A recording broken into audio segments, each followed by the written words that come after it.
within the UK.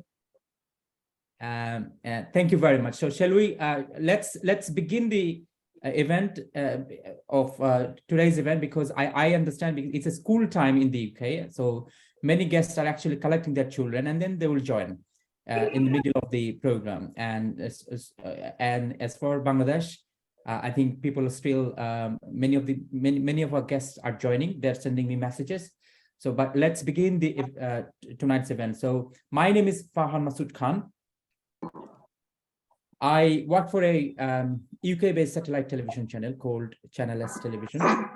And I mean, we know about Valerie, and we know about Valerie Taylor Trust. We know Valerie's amazing journey to establish the CRP, Center for Rehabilitation of the Paralyzed. Today's event, this virtual seminar, we call it the Global Seminar to address the challenges, the opportunities, as well as justice aspect of people who are suffering from disabilities and autism. Now, disability terms, it's a common term, and the suffering of the people with disabilities are equal. It doesn't matter where they're born, what's their colors, and what's origin they're from, be it Bangladeshi, be it Indian, be it Pakistani, be it, you know, a person from the US or Canada or anywhere else. And here we have Valerie, who born in the UK, but lived her whole life in Bangladesh to save and serve many lives in Bangladesh. We'll hear from her why she chose Bangladesh to be her destination and the serve people of Bangladesh, as well as we have got experts from the UK and other countries.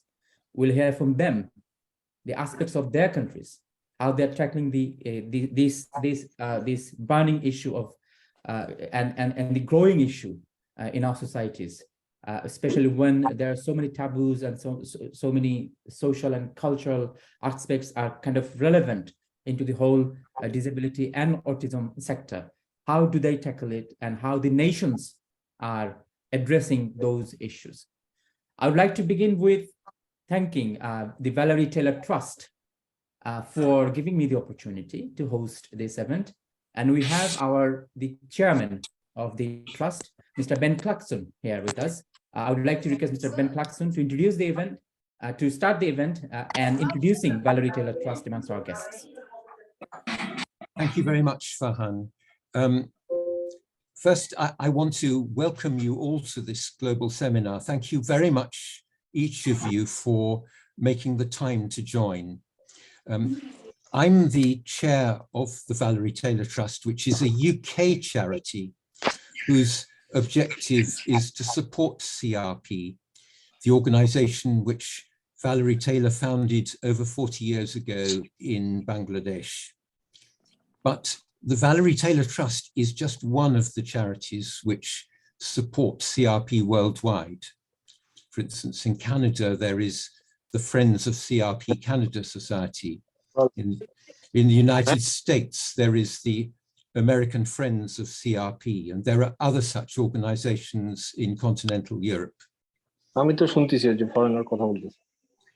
We all support CRP because it provides treatment and rehabilitation services to people with various disabilities, even if they can't afford the full cost of their services.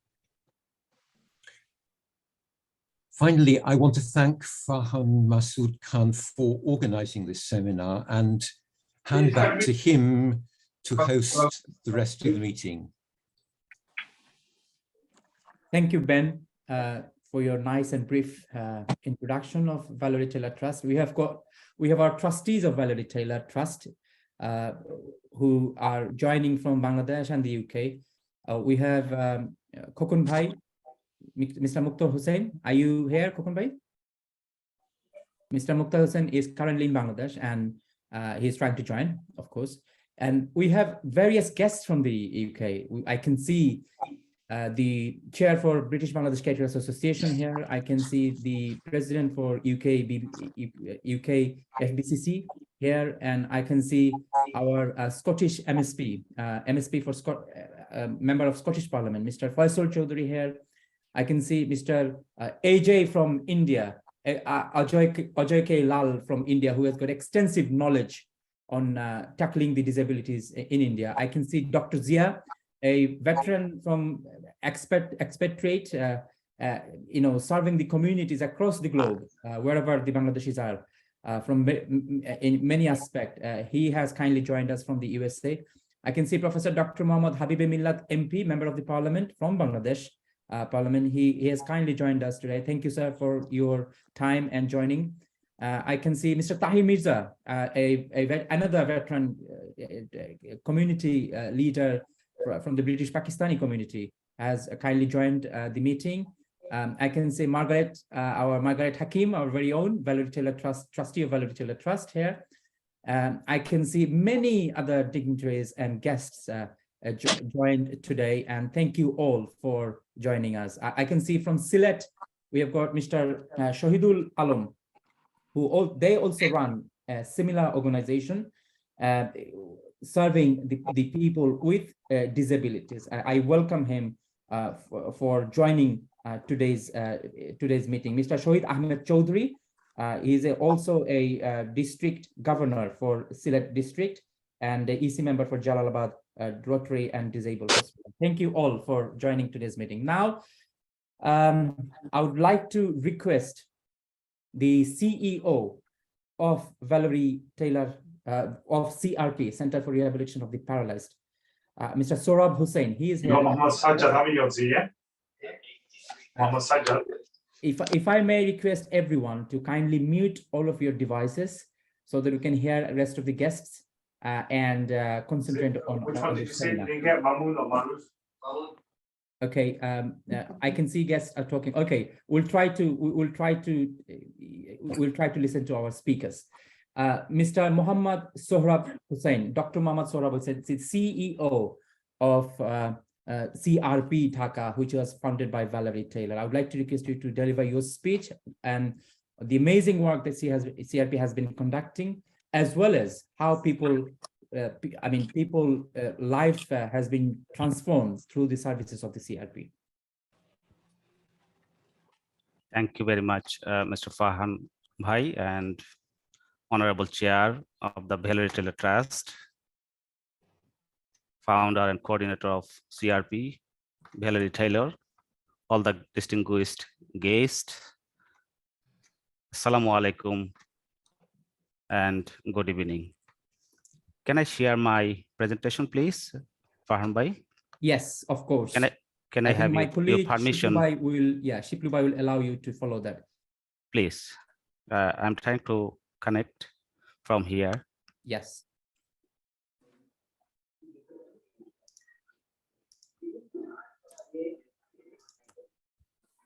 I can see host disable participants screen sharing. Okay. Yeah, he's doing it. He is doing it. He's giving. Thank you.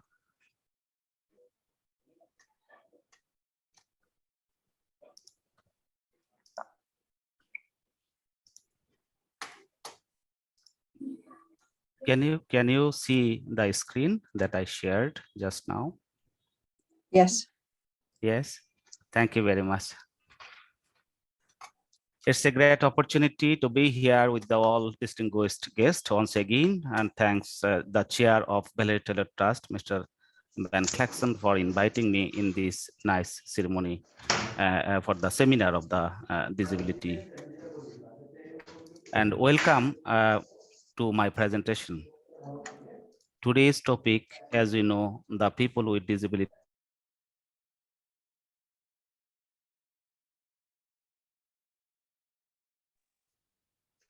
Sorabai, you are mute. Yeah. Sorry. Welcome once again, and thank you for inviting me to talk to today's seminar on people with disabilities and autism, their hopes, challenges, and justice.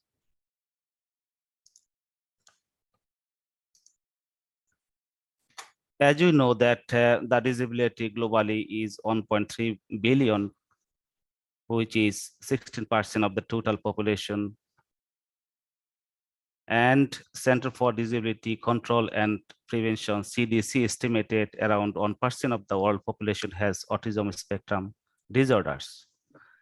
Autism prevalence has increased, where the highest rate of diagnosis of autism in the world is in Qatar and the lowest rate in France. From one study, this was published.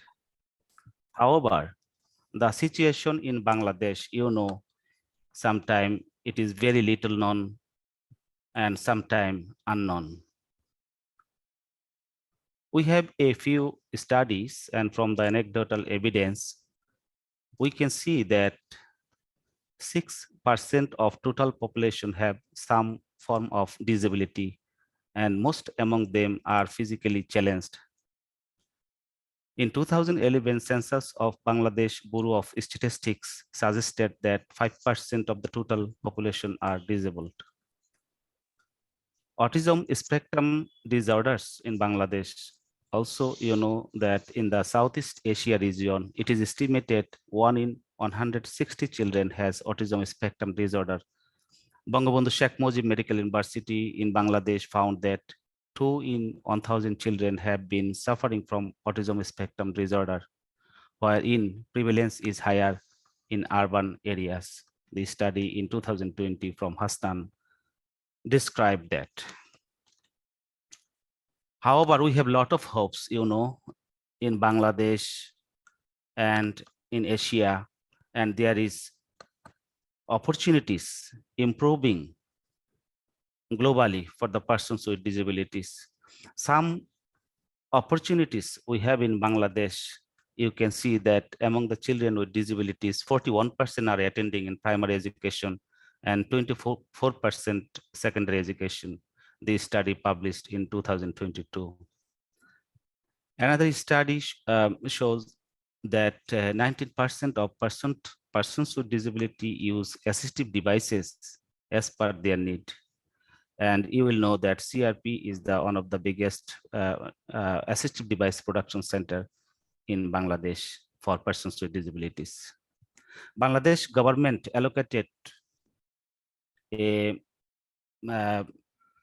around $8 per person with disabilities. But although it is not enough, but the process has started to support the persons with disabilities. And also the employment rate for persons with disabilities is 27%. The rate is 40% among the male and 7% among the female, published by Bangladesh Bureau of Statistics in 2015. And you will know that there is the Rights and Protections of Persons with Disability Act. The laws was enacted in 2013 in Bangladesh. Bangladesh Rehabilitation Council Act 2018 was enacted, and in that Rehabilitation Council, the therapy professionals were included. And this was an history of Bangladesh because there was no council for therapists and rehabilitation professionals. The National Institute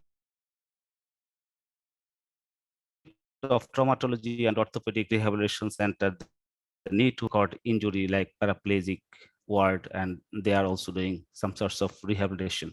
The National Disability Development Foundation, People's Republic of Bangladesh, the Neurodevelopmental Disability Protection Trust, Institute of Pediatric Neuro Disorder and Autism, IPNA at Bangabandhu Sheikh Mujib Medical University.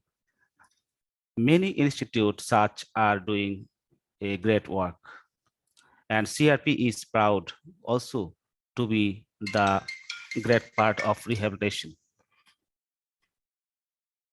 All of you know that CRP, the Center for the Rehabilitation of the Paralyzed in Bangladesh, has now 12 centers running throughout the country. And CRP's mission is to promote an environment where all girls and boys, women and men with disabilities have equal access to health, rehabilitation, education, employment, the physical environment, and information. And CRP and Valerie Taylor, very much connected, and CRP was founded by Valerie Taylor. And she has to take a lot of struggle coming up to this stage. And in 1979 to 81, you can see on picture the first home of the grounds of Shohid Sohrawardi Hospital in Dhaka of CRP's early days. And there is now CRP has like medical services, community-based services, and academic services. In the medical services, it covers medical care, therapy, support sitting, prosthetics, orthotics, mobility aids, vocational training, sports and recreation. And community-based service, it provides community outreach and other low-cost community-based care. And also we have the academic facilities, which include the Bangladesh Health Professions Institute, the William Meritorious School, Inclusive School, and CRP Nursing College, and School of Prosthetics and Orthotics. We have 100-bed spinal cord injury rehabilitation center, which is very unique, and in not only in Bangladesh, I think it's a huge center for spinal cord injury rehabilitation in Southeast Asia.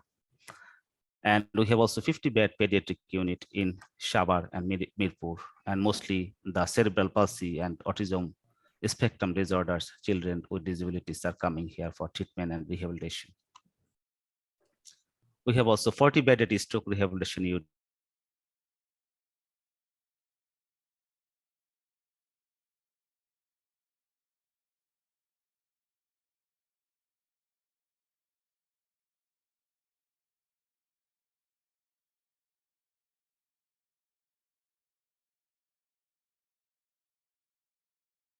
And reintegrating them into their family and community. CRP has outpatient services, and almost 800 patients are treated every day.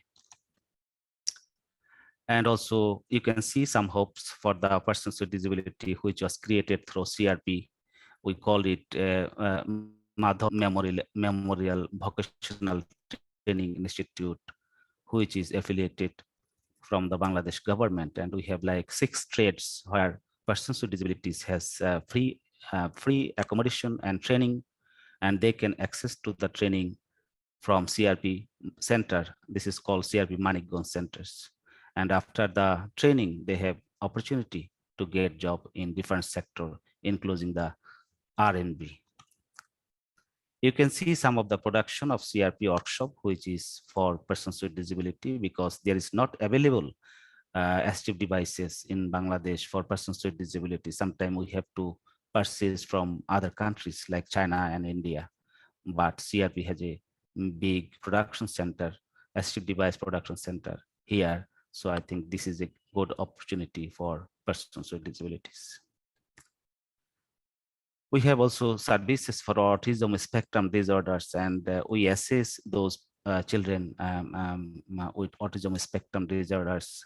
Our therapists working together, our occupational therapist and speech therapist working in a team for their rehabilitation. We have a William and Mary Taylor School, inclusive school, where children with disabilities and other normal children get the opportunity to study together. And you can see one of the picture on my left, riding therapy, the school children enjoying the riding therapy in William Mary Taylor School. Although we have most of the physically challenged, physically disabled persons rehabilitated from CRP, but also we have some people with cognitive impairment, and we have a mental health daycare center run by our occupational therapist and other team member like psychiatrist and psychologist at CRP Gonokbari Center. And we have the facilities for their recreational activities, because their mental health also need to be refreshed, and this opportunity is very much challenging in Bangladesh.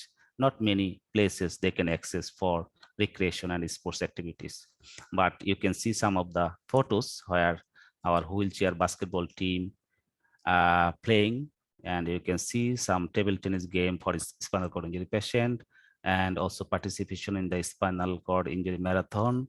And the next slide, you can see the participated in the cultural program and also in the puppet show and other recreational activities. As I said that CRP has academic facilities, and from these academic facilities, students are graduate. And after that, they are working in the different sectors in Bangladesh. And we have like physiotherapy, occupational therapy, speech and language therapy. And also we have Master of Rehabilitation Science supported by the SARC Development Fund. And foreign students also get opportunity to study here. And we have also BSc and master degree in physiotherapy and occupational therapy courses, which is affiliated to the University of Dhaka. You can see CRP Nursing College. We have one photo of capping ceremony, and we have three diploma for 3 years and 4 years basis on the BSc degree in the nursing college. And every year 300 students are currently under study, and every year 120 students complete their nursing degrees from that institutes. We have a school of prosthetics and orthotics, which is supported by different donors, including GIZ, ICRC, and BGMEA. And till now, 30 students graduated from School of Prosthetic Orthotics, and this is the unique only in CRP, and many people are benefited from these services. And these courses are ISPO certified, and there is lab and clinical areas for their practice. You can see in 2000 from the fiscal year of 2021 and until 2022, we have treated and rehabilitated more than 85,000 patients. It was a great opportunity for CRP. And total 6,000 persons with disabilities were trained. Among them, 3,500 were employed and remaining were self-employed. You can see some hopes that CRP is giving subsidy or free of cost treatment for those who are poor and who do not have enough capability to access the services. Some patients get totally free of cost, and some get subsidies as their financial ability. And last year we have given, financial year, we were able to give 53.6 million Bangladeshi taka subsidy for persons with disability. And that's come from the different donor from home and abroad. And we are lucky that we are able to give support to the poor patient. And our intention and our objective is always that no poor patient should go back and return from CRP. We must accommodate everyone, irrespective of their financial ability or any other identity. You know that CRP has a great achievement in Bangladesh, and CRP is proud in the rehabilitation sector. This is the biggest center and only center in its kind to be introduced for persons with disabilities, many kinds of disabilities, including physically and mentally challenged.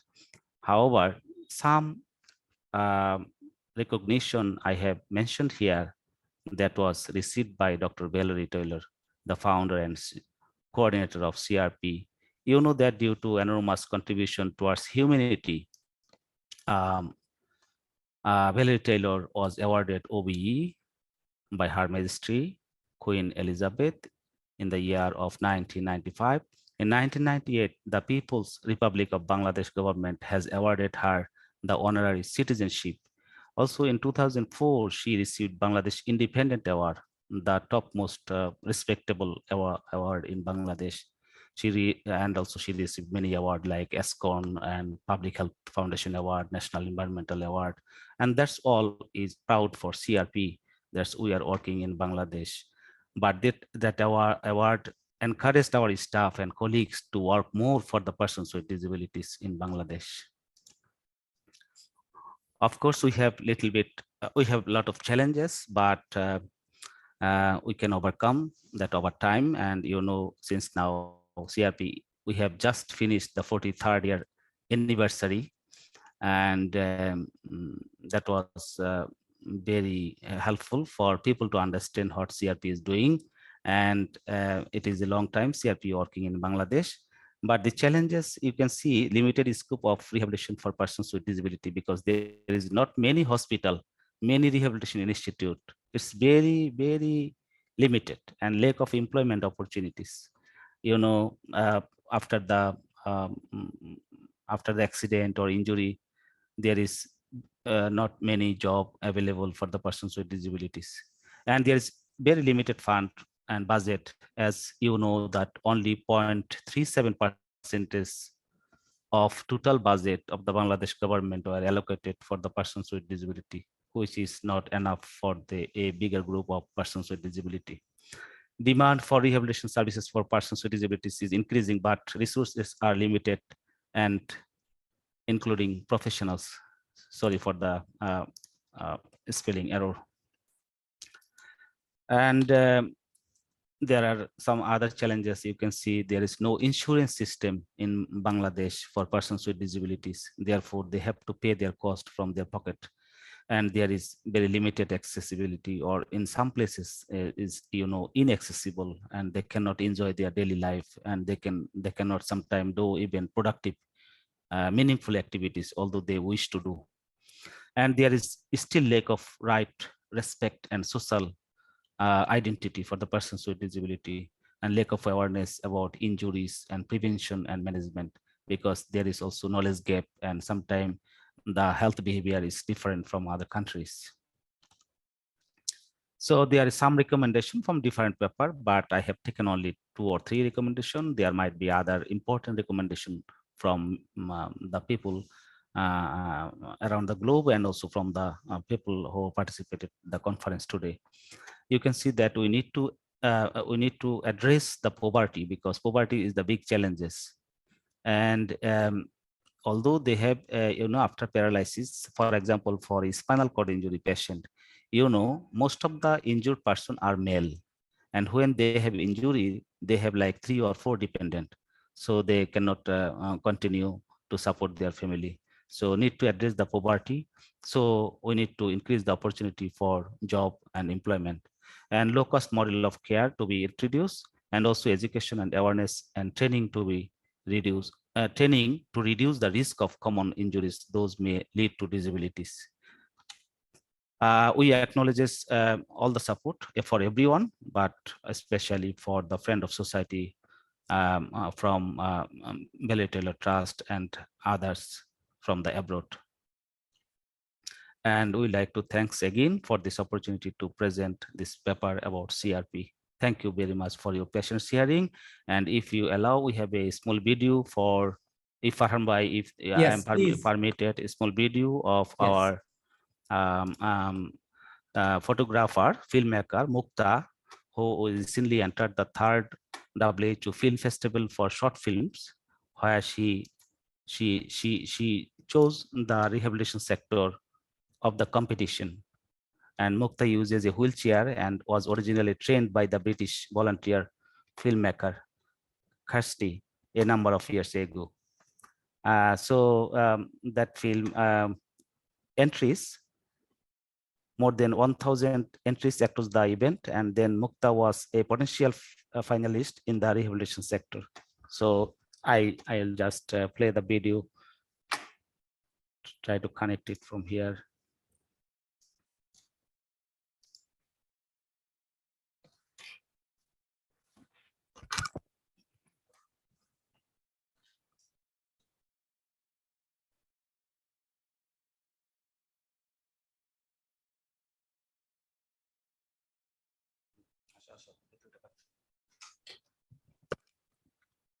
Sorry, just give me a couple of seconds.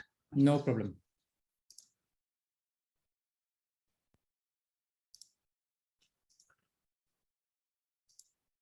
But do you want me to play the video? Yes, can you play the video? Okay. Yeah, I can play the video.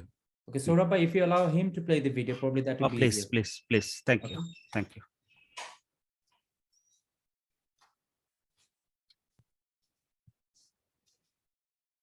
I need to stop share, I think.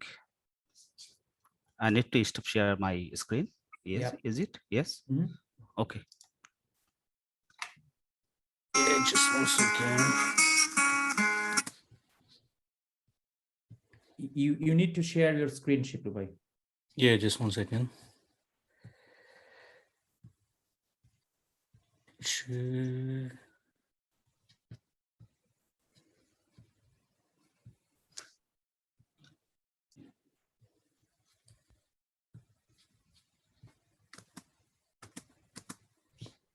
আমি share করছি ওটা play করলে হবে We can't hear you.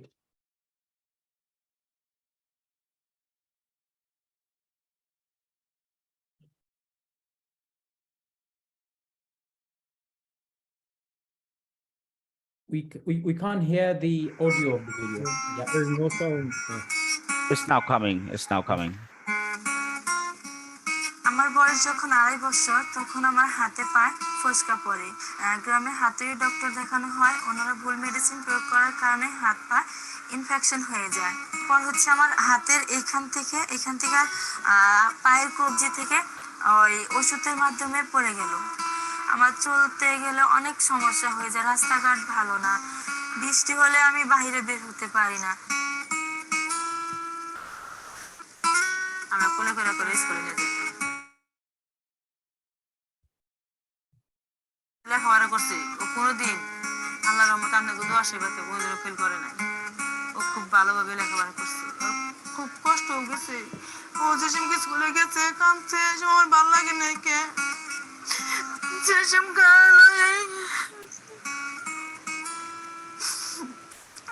স্কুলে গেছে পায়ের মধ্যে কত সময় কাঁটা বিনছে, চারা বিনছে, খুব কান্নাকাটি করছে, তারপরে গেছে স্কুলে যাওয়ার পর ওইভাবে লেখাপড়া করছে হাঁটুতে।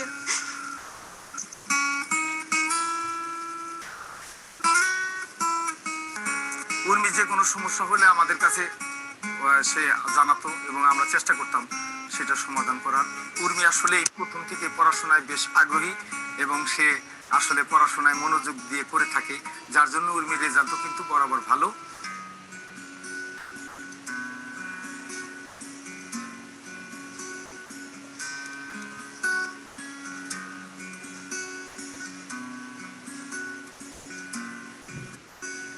সিআরপির বাস্কেটবল প্লেয়ার রবিন, ওনার মাধ্যমে আমি সিআরপির খবরটা পেলাম।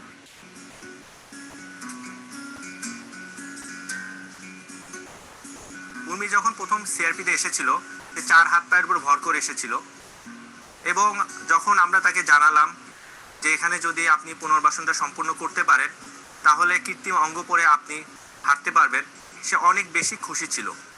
এরপরে আমরা পুরোপুরি অ্যাসেসমেন্ট করার পরে ডিভাইস যখন ম্যানুফ্যাকচারটা কমপ্লিট হয়, তারপরে আমরা যখন প্রথম ফিটিং করলাম, সে যখন তার কৃত্রিম পা পরে দাঁড়ালো, সে আরো বেশি খুশি ছিল যে সে হাঁটতে পারবে।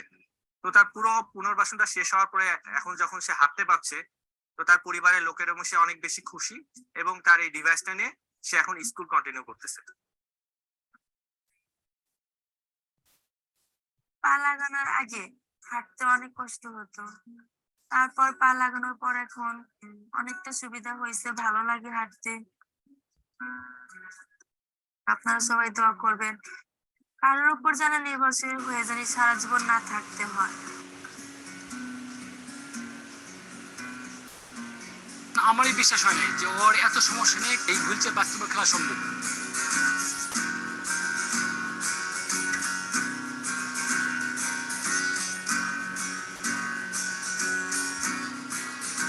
প্রতিবন্ধকতা থাকা সত্ত্বেও উর্মি খুব ভালো করতেছে, তার স্কিল খুবই ভালো। আমি আশা করি যে সামনে উর্মি অনেক ভালো করবে এবং যে আমাদের যে মূল টিমটা আছে, যে আমি আশা করি যে খুব অচিরে এসে মূল টিমে খেলতে পারবে। সিআরপি যারা সার্বিক চেষ্টা করি, তাকে সহায়তা করি, সকল মানুষের সাথে একসাথে চলার মতো সক্ষমতা অর্জন করিয়ে দিয়েছে। এজন্য অবশ্যই আমরা সিআরপির কাছে কৃতজ্ঞ।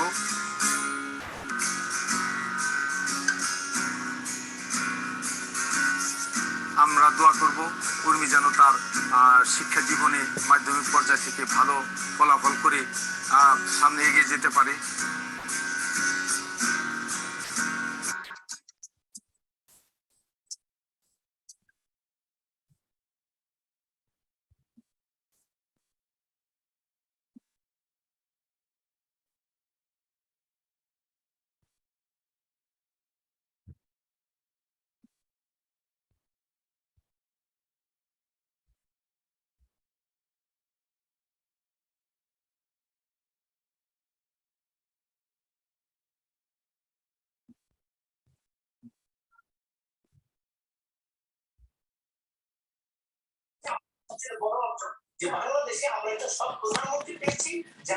Thank you. Thank you very much. That was really powerful video, and thank you to Mukta for making this video and producing it, and thanks to CRP for allowing people to tell their stories in front of us, and which is so motivating, so inspiring, as well as heartwarming. And this shows the importance of our firm commitment towards these communities, wherever they are from. Now, I would like to request our Scottish Member of Parliament. He will require to go because of voting process. Then he needs to participate in the Scottish Parliament.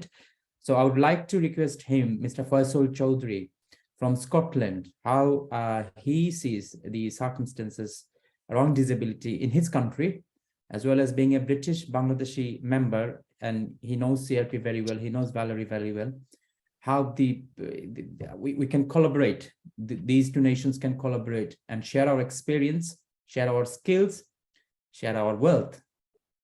Mr. Faisal Chowdhury. Thank you very much, Farhan Bhai. First of all, before I say anything, I would like to wish all the very best to Urmi. She's doing fantastic, and I totally echo with Farhan Bhai. The video was very powerful, and it's really good to see.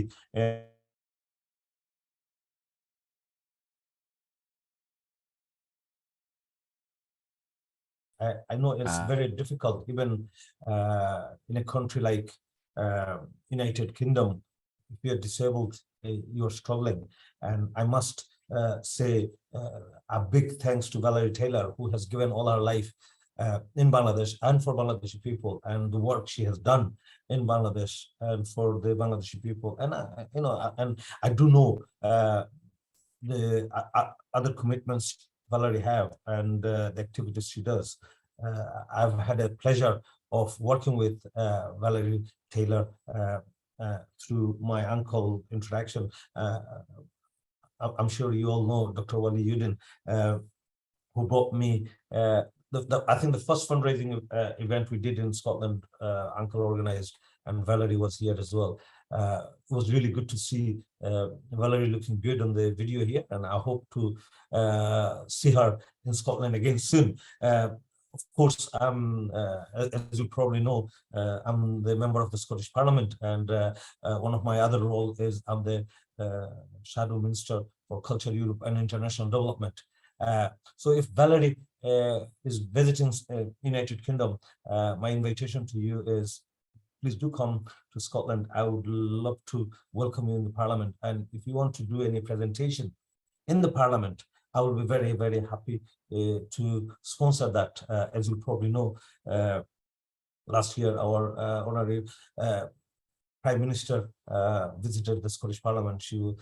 And she made a speech during the COP 26. And I will obviously liaise with Farhan Bhai, because I think I have visited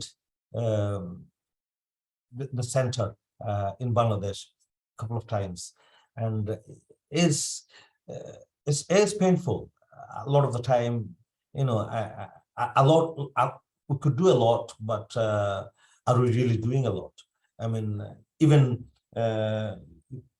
in this country, you see that government support and the community support for people is very, very good. But in Bangladesh, we do need people like Valerie Taylor and people like us, who is here just now, supporting the event. So if there is anything I can be any help supporting, as I said, I've always had a very high respect for the work Valerie does, and Farhan Bhai always gets me involved with any charity or fundraising activities it does, and I really like that, and I would love to be involved more. And as I said, if there is anything, if you want me to organize any fundraising events or anything at all, I'll be very, very happy to do that.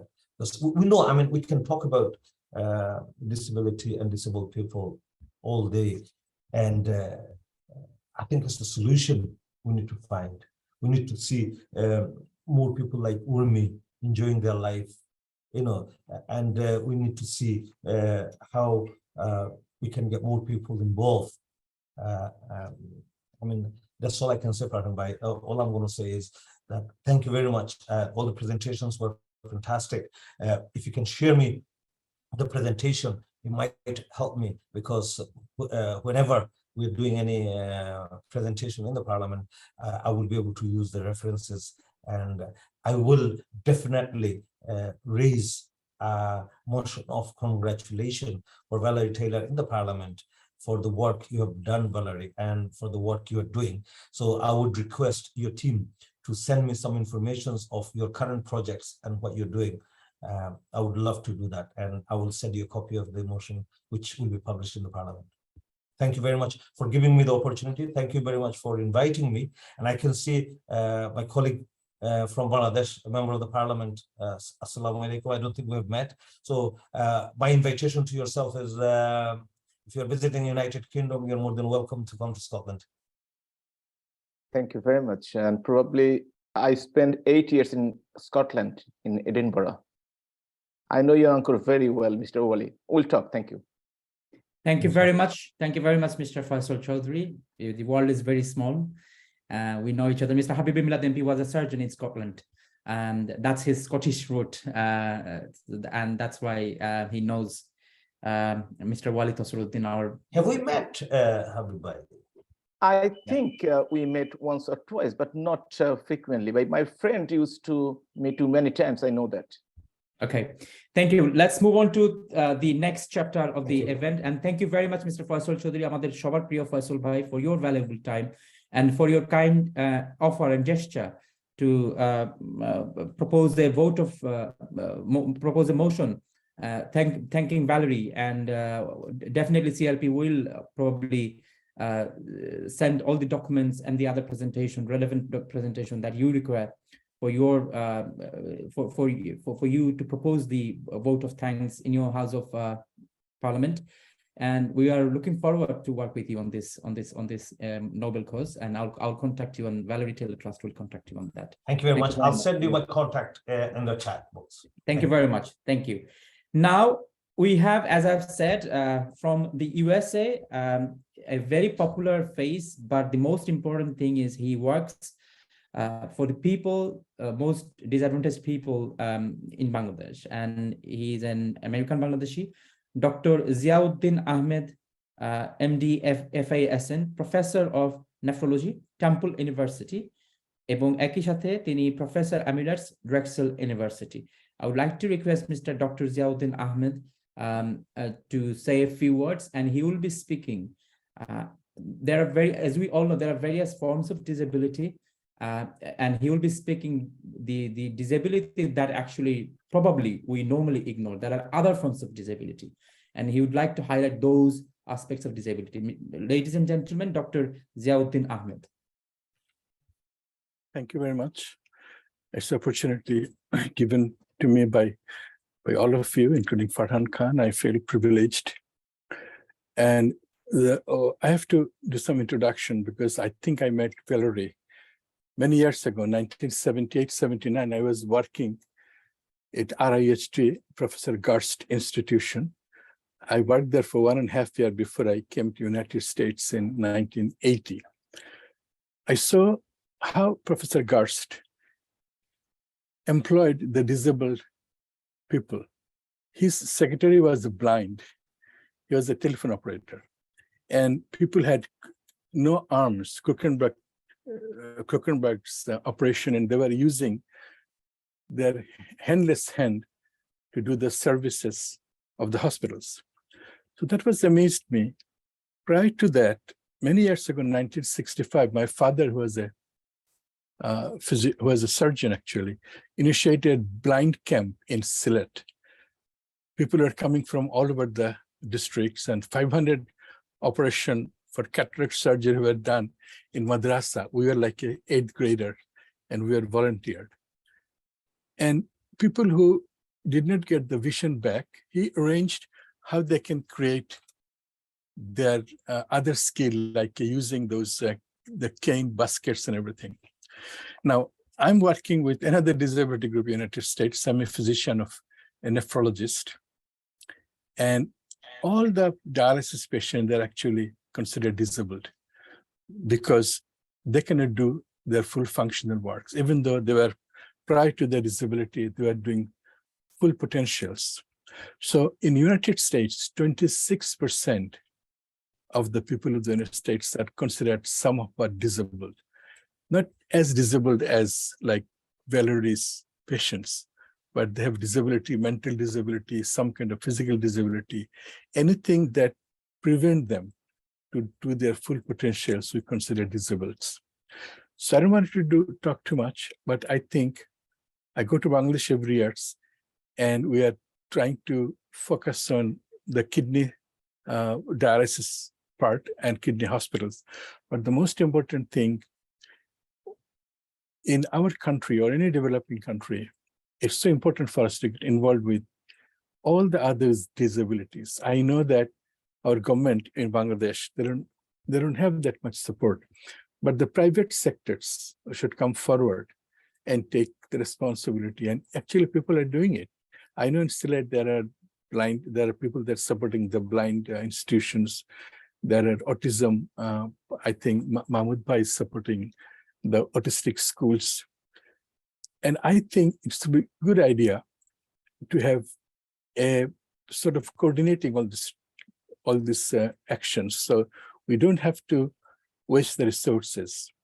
We can send one teacher, instructor of autism, and he can actually teach all the teachers over there. So we're actually planning to do that from United States. But I'm here to listen to everyone else and learn actually more about what's happening. And I will obviously be part of Valerie Taylor's. And I know that in Sylhet and Molibazar, they have started the CRP program.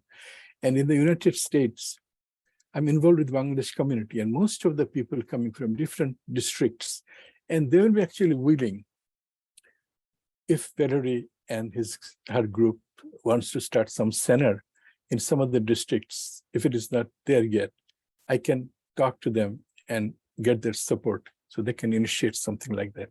So thank you very much. I won't take any more time. I'd like to hear everyone else. Thank you. Thank you, Jabhai, for your time. I know you're a very busy person, and your generous time and the things that you've been doing in the USA for the people of USA and of course for Bangladesh. Thank you so much for your time today. And I would like you to stay here as long as you can.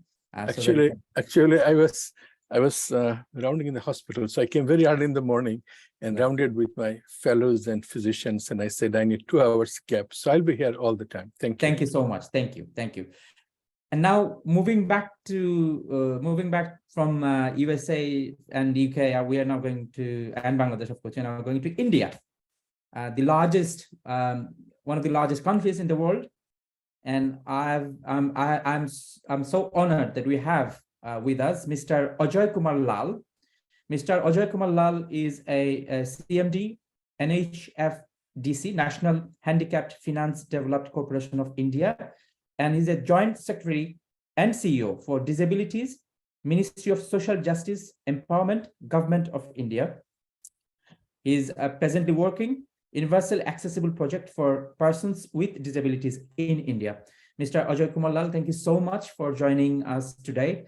Your vast expertise in such a lovely and big country will definitely, your expertise and your views will definitely empower us and enlighten us how you have tackled disabilities in India, or how are you tackling in disabilities in India, and what is your experience? We'd like to hear from you. If you kindly briefly tell us your experience.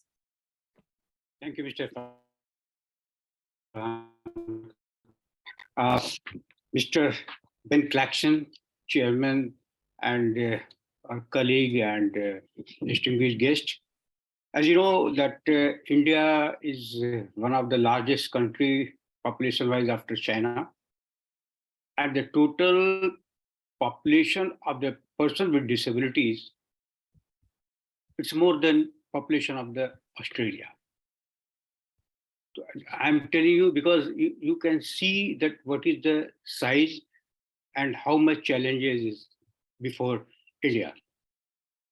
When I was working in Ministry of Social Justice and Employment, I was a CEO National Trust also. CEO National Trust works towards providing opportunities for capacity development of persons with disabilities, intellectual disabilities, your autism, cerebral palsy, mental retardation, and multiple disabilities.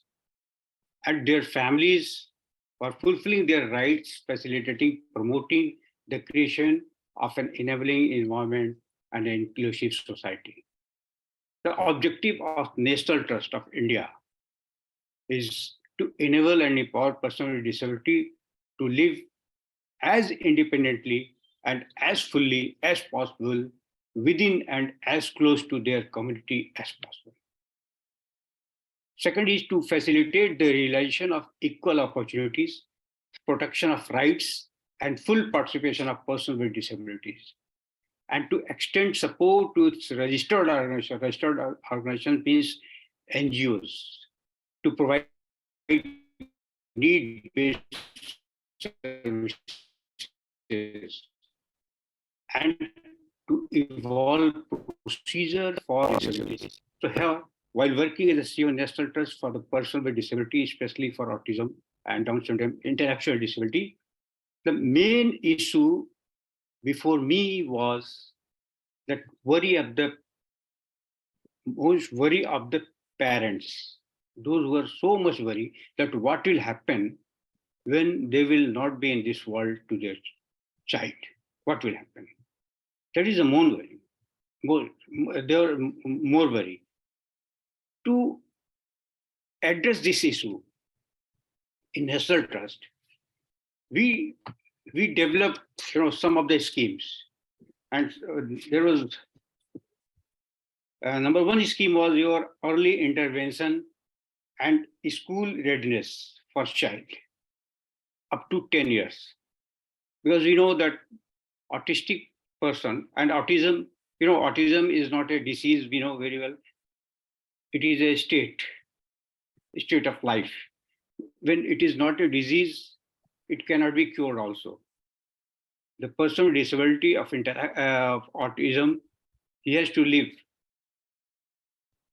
Only a system or we or organization can help by providing an accessible things. Okay. And second is your Sahyogi.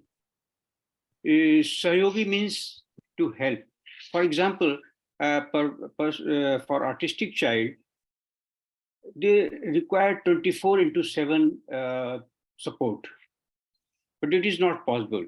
It means that in family, a person has to be there round the clock, but it is not possible.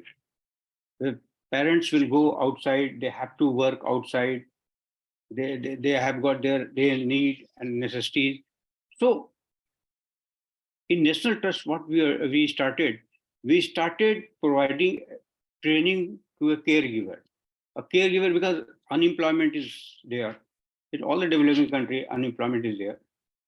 We trained caregiver so that whenever, if parents want to go outside, they can hire the caregiver.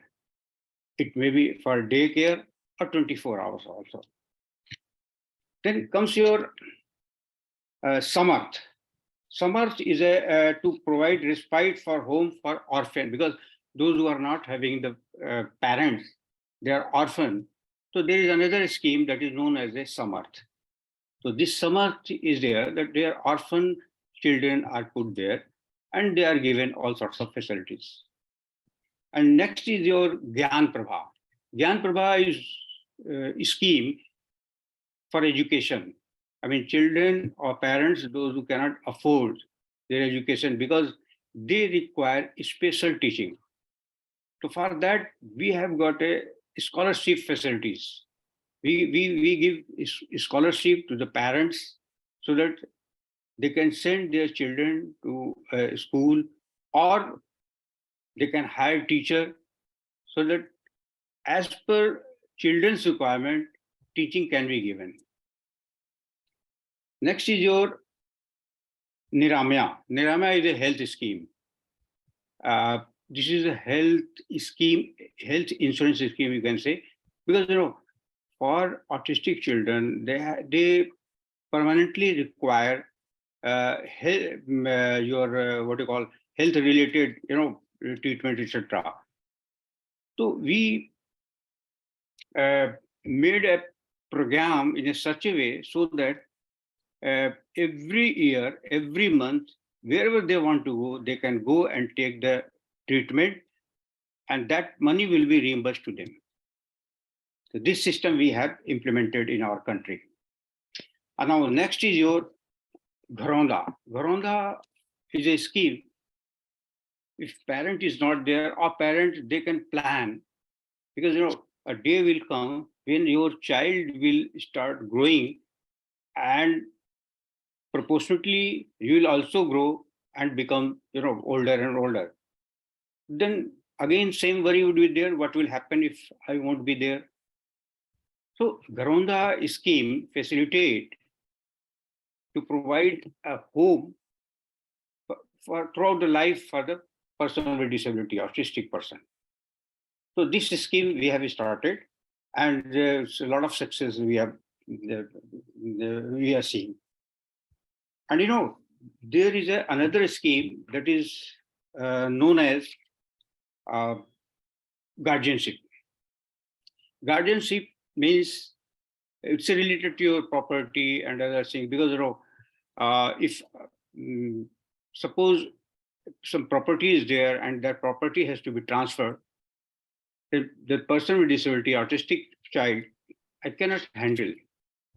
So someone has to be there who will be legally appointed as a legal guardian. He will be trustee of his property, his or her property. So that scheme also we have started. So this is the part where I contributed as a CEO of the National Trust. And based on that experience, what now at present, what we have started, we are doing, we have got a project that is known as a universal studio accessible thing. Universal studio means it's a your working project. I mean, working model. And a model will be there. All the person with disability will be put together, along with other children also. So what will happen there? This working model will showcase to all the institutions and organizations, states, etc., and universities about how to plan colonies, future infrastructure, and other projects for universal use. There would be a complete showcasing of future universal design for city. For example, universal designing of building, housing, offices, commercial, malls, hospital, you name anything, restaurant, school, colleges, etc. So everything will be there. And you see, we will also like, after making this model, working model, we'll also like to make a legal provision with the help of our parliament that no establishment shall be granted permission to build any structure if the building plan does not adhere to the rules formulated by the government. This will help a lot in achieving the objective of the person with disabilities empowerment.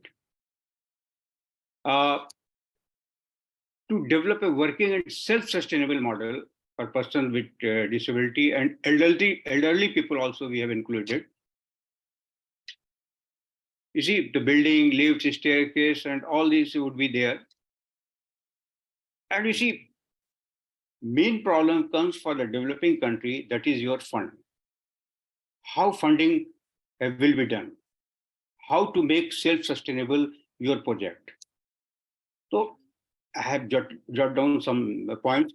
Lease rent from the commercial building, because whatever building we will be having there, so that can be leased. For example, bank is there. Bank is totally accessible, and other types of other buildings also there. So lease rent can be taken from the commercial building. Similarly, revenue share from market complexes, hiring charges from hall, conference, auditoriums, entry tickets, parking, advertisement, training on accessibility, physiotherapists, caregivers, resource center charges, fee for classes for certificates, diploma on various types of disabilities, skill development training center for teachers and NGOs, revenue for many accessible joyride train and ropeway trolley and other activities. And you see, since it will be very, capital intensive, so we have also made a abstract estimate, detailed estimate with the major and primary head also. And another source of availability of fund would be national fund, state fund, CSR funding. CSR stands for corporate social responsibility funding. Grant from other agency, and one-time membership fee from NGOs to use premises during festival, function, program, etc. And possibilities from other states to provide fund to build accessible one. So this way, you have also taken care of the funding so that the project should not, stop in between. It should be constructed also, and after constructing, it should be open to all. Flow of fund is maintained, and with this will generate employment also. There's a lot of employment will be generated, because you see, this is the only area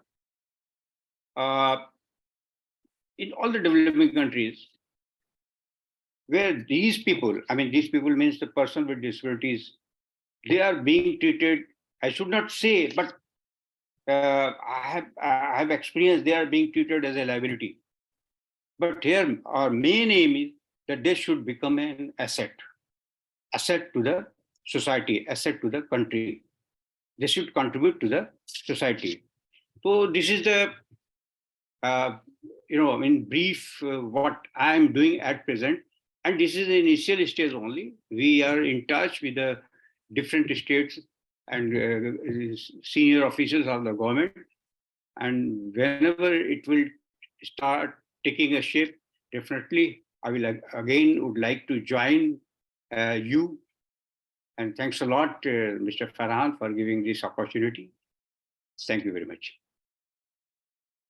Thank you very much. Thank you, Mr. Ajay, for joining us from India. We are, of course, we have got district speakers and experts as well, and would like to hear from them too. So I would like to request everyone to kindly be mindful of the timing, because it's 10 p.m. in Bangladesh, and we've got Valerie Taylor waiting as well. We'd like to hear from her too.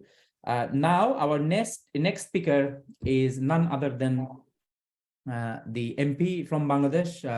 He was a surgeon, as I've mentioned before. He was a surgeon in Scotland. He's a doctor as well.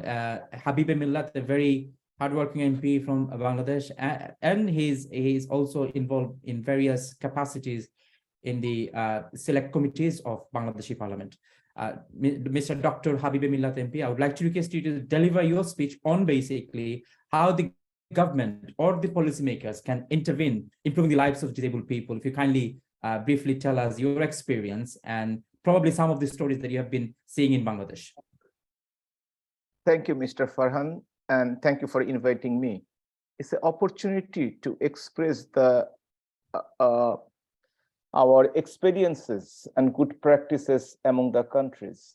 And I know Valerie Taylor, she is like a most honorable person in Bangladesh. And also we saw here Mr. Ben Clarkson, who is the chair and helping us. Thank you very much, everyone. I would like to share that even when we were a child, we do not recognize, or we recognize disability is a crime or punishment. Usually parents of the disabled people, whether physical or mental or both, they used to try to hide them. They used, this is a shame for the family if they have their disabled child. And also they think that it's a curse to the mother. Mother has some sort of fault, that's why the children was born as a mental, physical, or both disorders. Now things have changes. As you see in that 10 years ago, Honorable Prime Minister's daughter, Honorable Prime Minister Sheikh Hasina's daughter, Saima was a Putul. She started campaign for autism children. We do not know what is autism in the country before 2010. Now she is leading in the country and she is also leading the world for autism. And people and the families are getting more and more support. There are few schools already has been established, centers has been established countrywide to help them. And also all the primary and secondary school, they are now disabled friendly, whether physical or mental. We want to bring them in our main society, and also government has started giving them the allowances. I know $8-9 is not that much, but we are covering 100% of the disabled people through this incentive. Also, we are providing them other well as government goes. But as you know, the health system, as other countries, our limited budget is less than 6% of the budget. And also our out-of-pocket expenditure is about 70% or more than that. And also is just over 1% of our GDP is the health budget. So we have constrained because we are a developing country. We have just graduated to developing country last year, but it will be effective from 2026. So we are graduating. So we have many priorities. And to give the priorities to the other issues, we sometimes ignore health, education, including care for the physically or mentally challenged population. This government has given opportunities. We observe national days, international days, and we create awareness, we give support. So like Valerie Taylor, she established this 4 decades ago. We have many volunteers and many people are working to support them, but not that very organized way. I think public-private partnership can help in this regard. Thank you very much. Thank you for giving me the opportunity to speak here. Thank you so much, Honorable MP, Dr. Habib Millat. Jini Bangladesh not only is an MP, he is a physician, he was a doctor in Scotland, he was a surgeon, and he went back to Bangladesh to serve the people of Bangladesh. It's an inspiring politician. I mean, as we often find our inspiration from politics and politicians, he's one of in those category, those who actually settled in the West or Europe, but went back to Bangladesh to serve his motherland. And thank you so much for attending today's event. Now we have other guests, but we have our very own Her Excellency, the High Commissioner of Bangladesh to the UK, Saida Muna Tasnim is amongst us, and I can see her here. Yes, and thank you so much, Appa, for your time today. And I know we have been very vocal on these particular issues on many occasions in the UK, especially when you meet the British Bangladeshi events and other events. I know you have been raising the concerns of disabilities around Bangladesh and supporting the charities, those who work for the disabled people in Bangladesh. I would like to request you to say your thoughts, your experience working in the UK and Bangladesh, especially in this sector, and probably how can you share experience from this country to other countries, including Bangladesh, to shape up the full sector of disability. Thank you very much, Farhan. First of all, I'd like to express my gratitude to the global, the Valerie Taylor Trust CEO who's invited me here, as well as you, who's inspired me to join here. Sorry, I've joined a bit late. I would like to first start with paying my respects and tribute to Ms. Valerie Taylor, who has been a beacon, or rather the Florence Nightingale for disabled people in Bangladesh. And other people, in other words, we call her the Mother Teresa of Bangladesh, who has dedicated her entire life to support people with disability and now perhaps autism, and to actually create awareness that it's all right to be disabled. So my tributes to Ms. Valerie Taylor. I had the honor of meeting her, I think last month, a couple of months back in London, and I really regret that she was out of London and we couldn't really invite her or bring her to the High Commission. But through this event, I'd like to convey to Valerie that we would like to recognize from the High Commission in front of our community and diaspora here. And we have a very large and very accomplished diaspora here. Farhan is an example from there, that how we want to honor you from the High Commission on the 50th anniversary of Bangladesh-UK diplomatic relations, which is still from 1972 to 2022, 50 years. And this year we are observing that until the beginning of last year. Next year. So Valerie, if you're coming to London in between, please let us know and we'll keep in touch with you. So Farhan, to begin with, people with disability or with autism, this is not Bangladesh's problem. Globally, including in the United Kingdom, globally, both people with disability and people with autism or this kind of neurodevelopment disorders, the stigma surrounding this is the greatest challenge. And any nation or any state that has overcome that stigma, or any society that has overcome that stigma, is the society which could be the role model. So currently globally 15% of total global population are suffering from some form or the other disability, but at the same time 1 out of 160 children are born with autism spectrum disorder, or the NDDs. So it's not a small number, it's a significant number. And most importantly, here in our High Commission, what can I say, Farhan? We have officers who have children with autism and this kind of neurodevelopment disorder. And it is said that the study of the stigma surrounding the autistic people is it's understudied. It's not understood even now.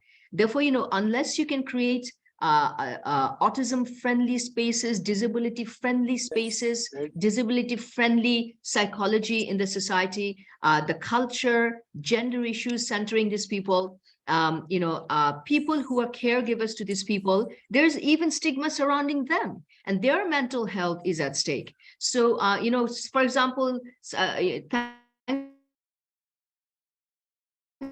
to the Honorable MP, or something wrong with the family, why do they have a child with autism or NDD, or when a child is born with disability, he's looked upon from a perspective of mercy and rather than thinking that he should be a contributing member of the society, he or she. So from this perspective, my first congratulations to Center for CRP, as well as the trust that Valerie has created for really working for over the past 50 years to get over this, to support these people. But at the same time, I think Honorable MP has already saluted our Honorable Prime Minister, and I join him in saluting our Honorable Prime Minister and her very, very, what can I say, a very conscientious, a person who's with great compassion and great conscience, Ms. Saima Wazir Hussain. The Honorable MP is very right. Even though Bangladesh was one of the first countries to sign the UN Convention on the Rights of Persons with Disability, it was adopted in 2008, and we signed it in 2008. We ratified it under Prime Minister Sheikh Hasina. And, immediately after signing it, we started, making our laws. But I do want to recall that in 2001, during our Prime Minister's first tenure, she did draft this law. It's called Bangladesh Persons with Disability Welfare Act 2001. And I thank her for providing citizenship to Valerie in 1998. And I know Valerie is a more contributing member of our citizen of Bangladesh than me. So, thanks to her for that. But there's also one more act that has been drafted by her government, which is Rights and Protection of Persons with Disability Act 2013. And then, of course, there's the Autism, National Committee. But now we do have not only do we have national foundation for people with disability, but we also have the Upazila level 73 disability service centers, district level, with a special corner called the Autism Corner. So it was Prime Minister Sheikh Hasina again. She has really ensured that 1% of government jobs are reserved for people with autism and different kinds of disability. And even in universities, we have a quota for disabled people and children who are generally very meritorious, but they are in the spectrum of autism or other neurodevelopment disorders. So I think that as a South Asian country, or as a, we were the first country in 2011 to organize the first regional conference on autism. And also we adopted a declaration. I remember I was in Bangladesh at that time. In 2011, the Dhaka Declaration on Autism Spectrum Disorders and the Neurodevelopment Disorders was adopted.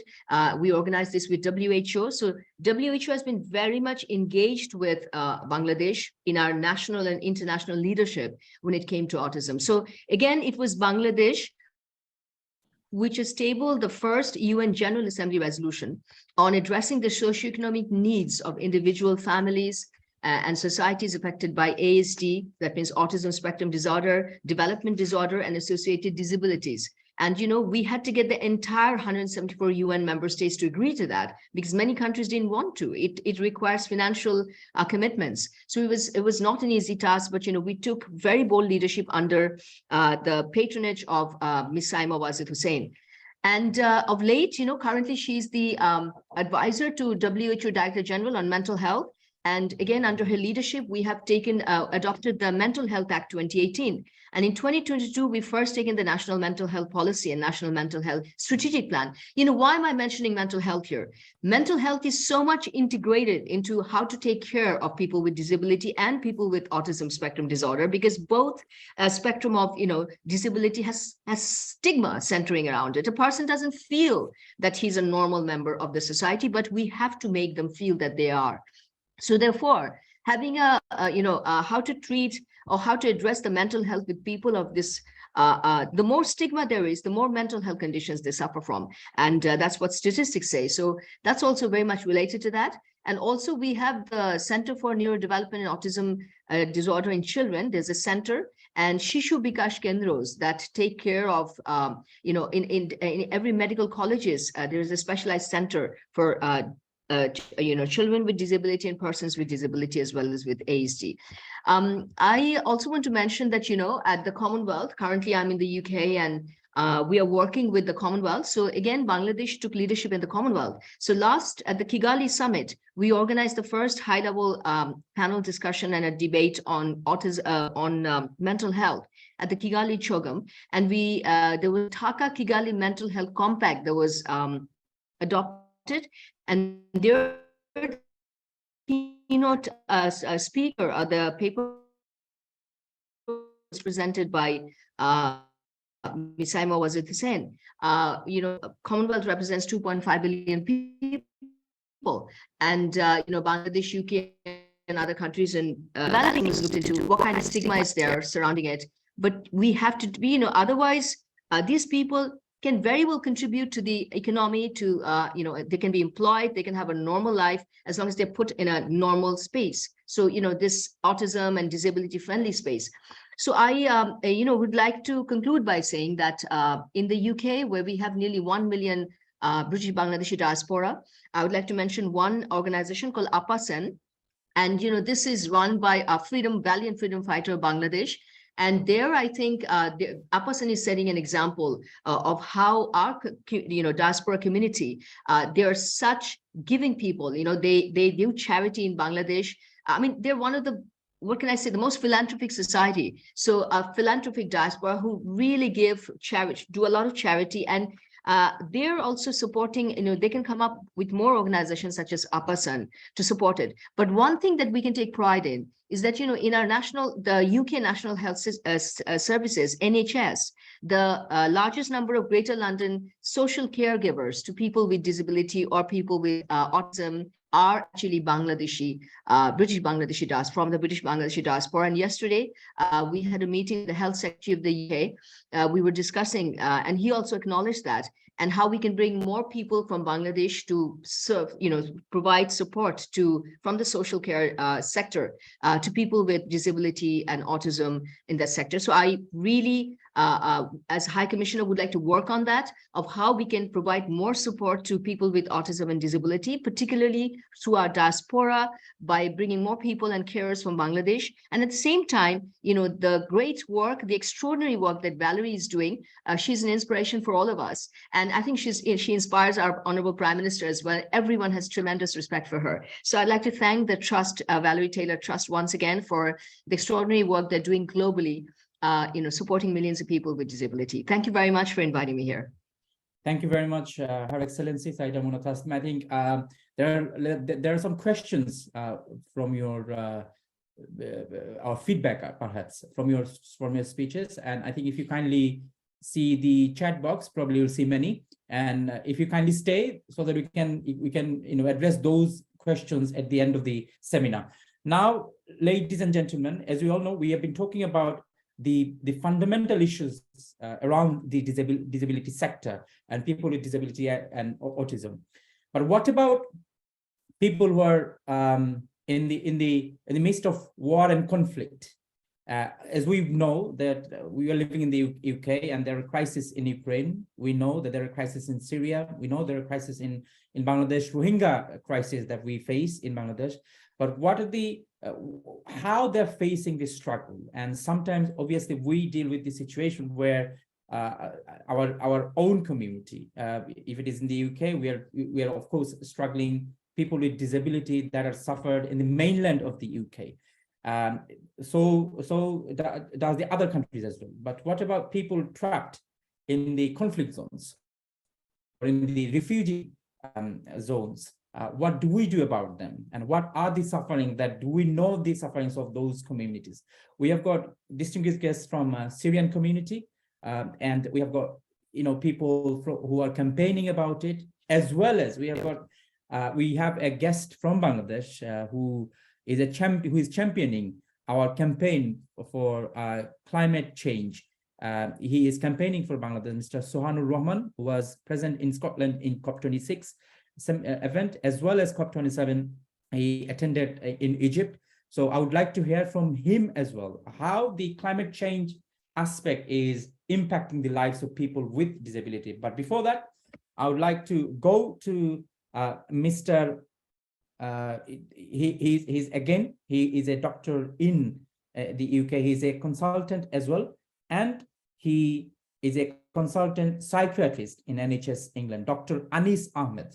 I would like to request him to deliver his speech, especially how psychologically it will impact the person with disability and probably around his family as well. Dr. Anis Ahmed.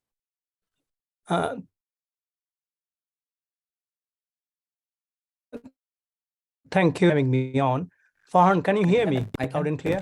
Yes. Could I share my screen briefly? Would you kindly allow him to share his screen?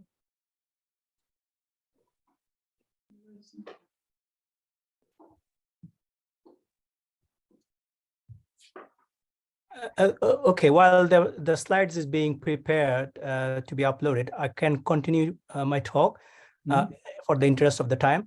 I think most of the distinguished speakers have addressed the things I wanted to say. Particularly Her Excellence, she has laid down the background the development into the legal sectors and the social sectors, and where Bangladesh is actually leading in the developing countries. So I would just focus on, are my slides visible now? Yes, it's visible. Okay, so I'll probably skip some of the slides because those have been already talked. I'm not going to repeat that one.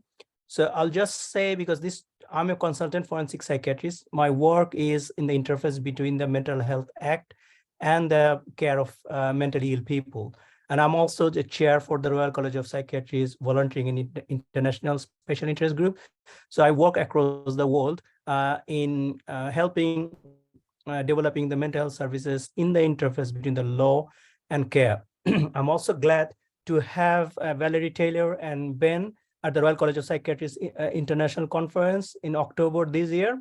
And it was really a privilege to see her after almost 3 decades, because my first encounter with Valerie Taylor and the concept of ability, not the disability, was in early 80s when I used to play basketball in the Dhanmondi at the Abahani Mat. And there I learned that people with disability can transform with a different kind of ability. So without further ado, I'll move on to the main topics. The history of access to justice started in the mid-70s. Study to Justice project, which showed that the societal development depends on equal access to justice. And this is how the UN have taken up on that research and incorporated to Access to Justice project. I think our Excellency have mentioned about the CR PD, which Bangladesh is the earliest, one of the earliest signatories in 2015, which talk about the an incident where the girls with hearing disability have difficulties in the court of law, and that's been addressed following that report. But this kind of disabilities are physical disabilities. There are other disabilities which we call invisible disabilities, which related to the mental health issues. Now, why do they need a special measure for access to justice? The reason behind that, the principle 13 of the access to justice document did mention about the vulnerability. And to address that vulnerability, one need to have some special needs, which has been already documented and researched. So I'm not going to go and talk about that one. What I wanted to highlight it, that the knowledge is already there. What are the barriers? I think someone have spoken about this stigma, and then mis or disinformation about the, for example, and a classic example is the mental illness and violence. We know from the research that there is no excess risk if you provide care and treatment. Now, this is a slide I think I would like to really emphasize people to pay attention. This is our national martyr monument. This is one of the exemplary piece of work in the world history of architecture. And the person behind is the architect, Mr. Mainul Hossain. I read an article in 2006 where there's a description. I have never met him, so this is not an opinion as a psychiatrist, but what I've read in the newspapers, it looks like that he was suffering from a kind of mental illness. And compared to the movie which about the John Nash, who's a Nobel laureate in mathematics, he succeeded in life throughout his career. The reason behind these two gentlemen, if we accept that Mr. Moinul Hasan suffered from a mental disorder, he received care and treatment, and he maximized his potential. Now, how do we establish the access to justice? The things that we have done from the Royal College of Psychiatrists. One, we have developed a transdisciplinary model for access to justice, which basically utilize the perspectives that in the UK Judiciary Training College use. And we hold a dialogue meeting in the Parliamentary Club in 20th of October. We then have a webinar. And finally, I'm very glad that Law Commission, Judiciary Training Institute, and Ministry of Law, along with the Kent Brain Injury, we have came together to deliver a masterclass on neuroscience for access to justice. collaborative initiative for access to justice. This is going to be presented into the SARC Psychiatric Conference next year. And that's the end of my slide. And I'm hopefully we'll be able to showcase, I think our Excellency have mentioned the development in the field of mental health within the low resource constraint to the wider world through those international conferences. Thank you very much for giving me the time. If there's any question or query, I'm happy to take it on. Thank you so much, Dr. Anis Ahmed, for your lovely presentation, especially connecting people with disability and our commitment and how can actually we can facilitate justice. I mean, that's the very powerful word in the whole seminar. When it comes to justice, we have a set of ideas, what it looks like and who should get it and how it should be implemented. But when we talk about disability and their justice, it's a complex matter, and that matter needs to be addressed. And I think your presentation was an eye-opener. I would like to request another NHS England doctor, and we always talk about diversity in workplace. We always talk about inclusion in workplace. We always talk about equal opportunities in workplace. But when it comes to people with disability, is it easier? Is it normal? And do we actually, as individuals, how do we kind of believe in those aspects of equality, diversity, and inclusion in workplace? Now I'd like to request Mr. Nurul Ahad. Again, he's a consultant in NHS England to deliver his speech and especially sharing his experience, how people face inclusion as well as challenges in workplace. Mr. Dr. Nurul Ahad. Great, thank you, Farhan Khan. Can I share my screen if that's okay? Yeah, Dr. Nurul Ahad, Shipul Bhai, can you kindly allow him to share his screen?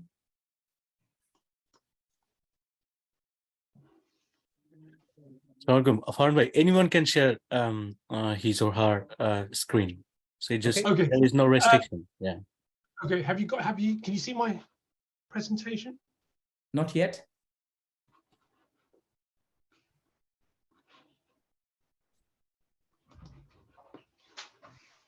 No. You need to press the buttons on the buttons where it says the shared screen, and then probably it will appear to everybody. Let's try that again. Yeah, there's a green button at the bottom. Yeah, I can see it's up.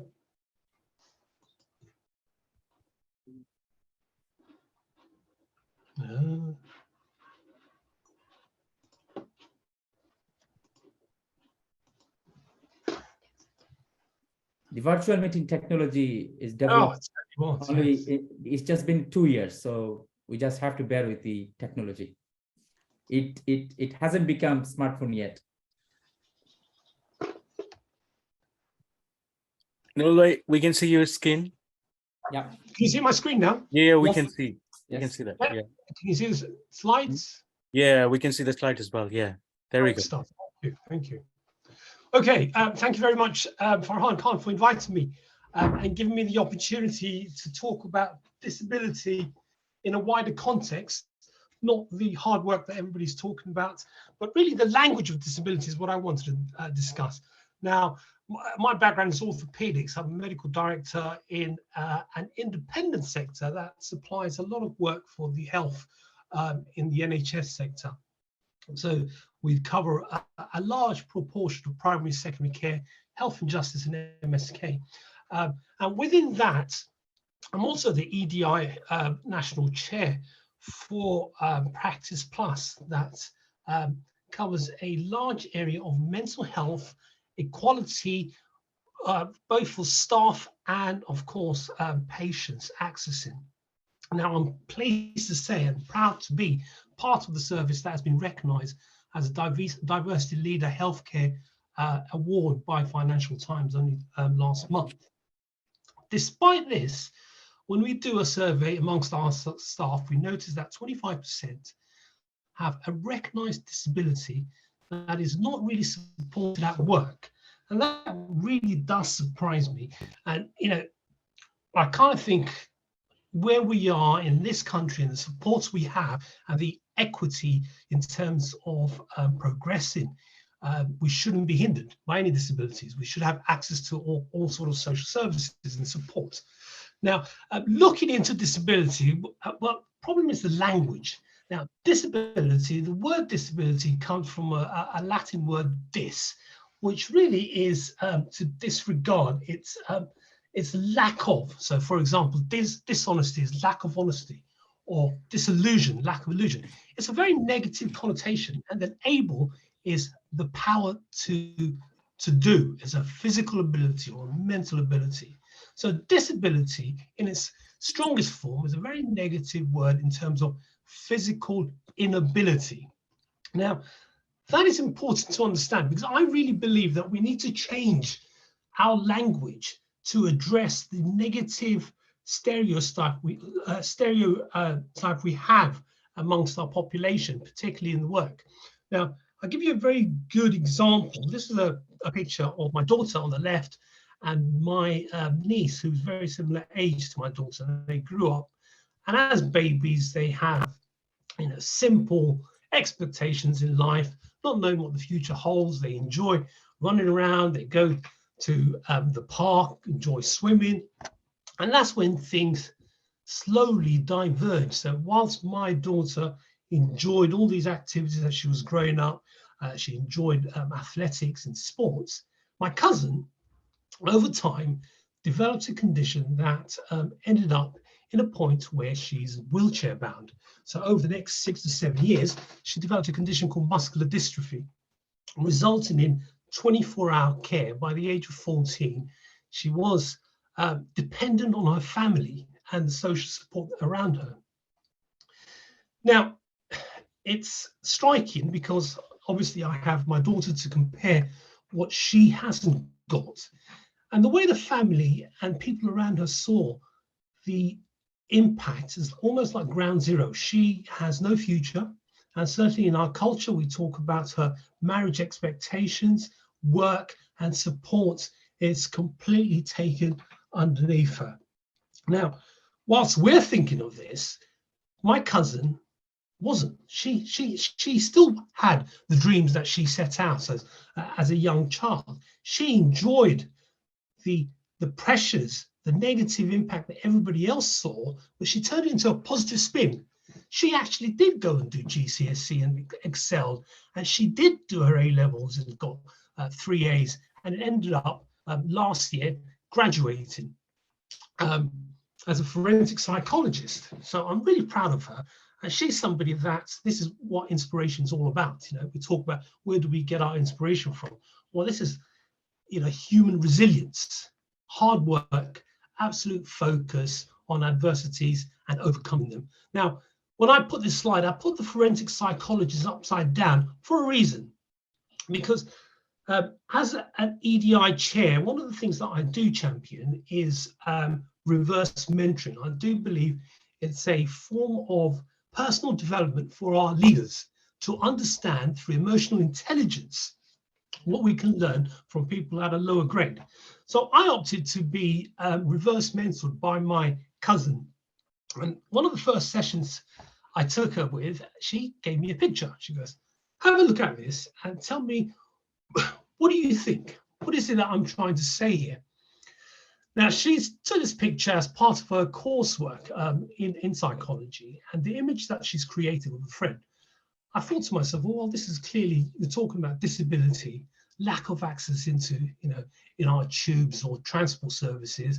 I know the mind the gap, which is obviously another strong message, and the obstacles that you face. And she goes, no, this is not what the picture's about. Look closer. This is how I or other people see me. And I said, well, I don't understand. So she goes, my power is the wheelchair. Every time I come into a room or come into a station or in a public area, people don't see me, people see my wheelchair. They see my disability before they see me, Malika, the psychologist, the achiever. So I don't need people's pity.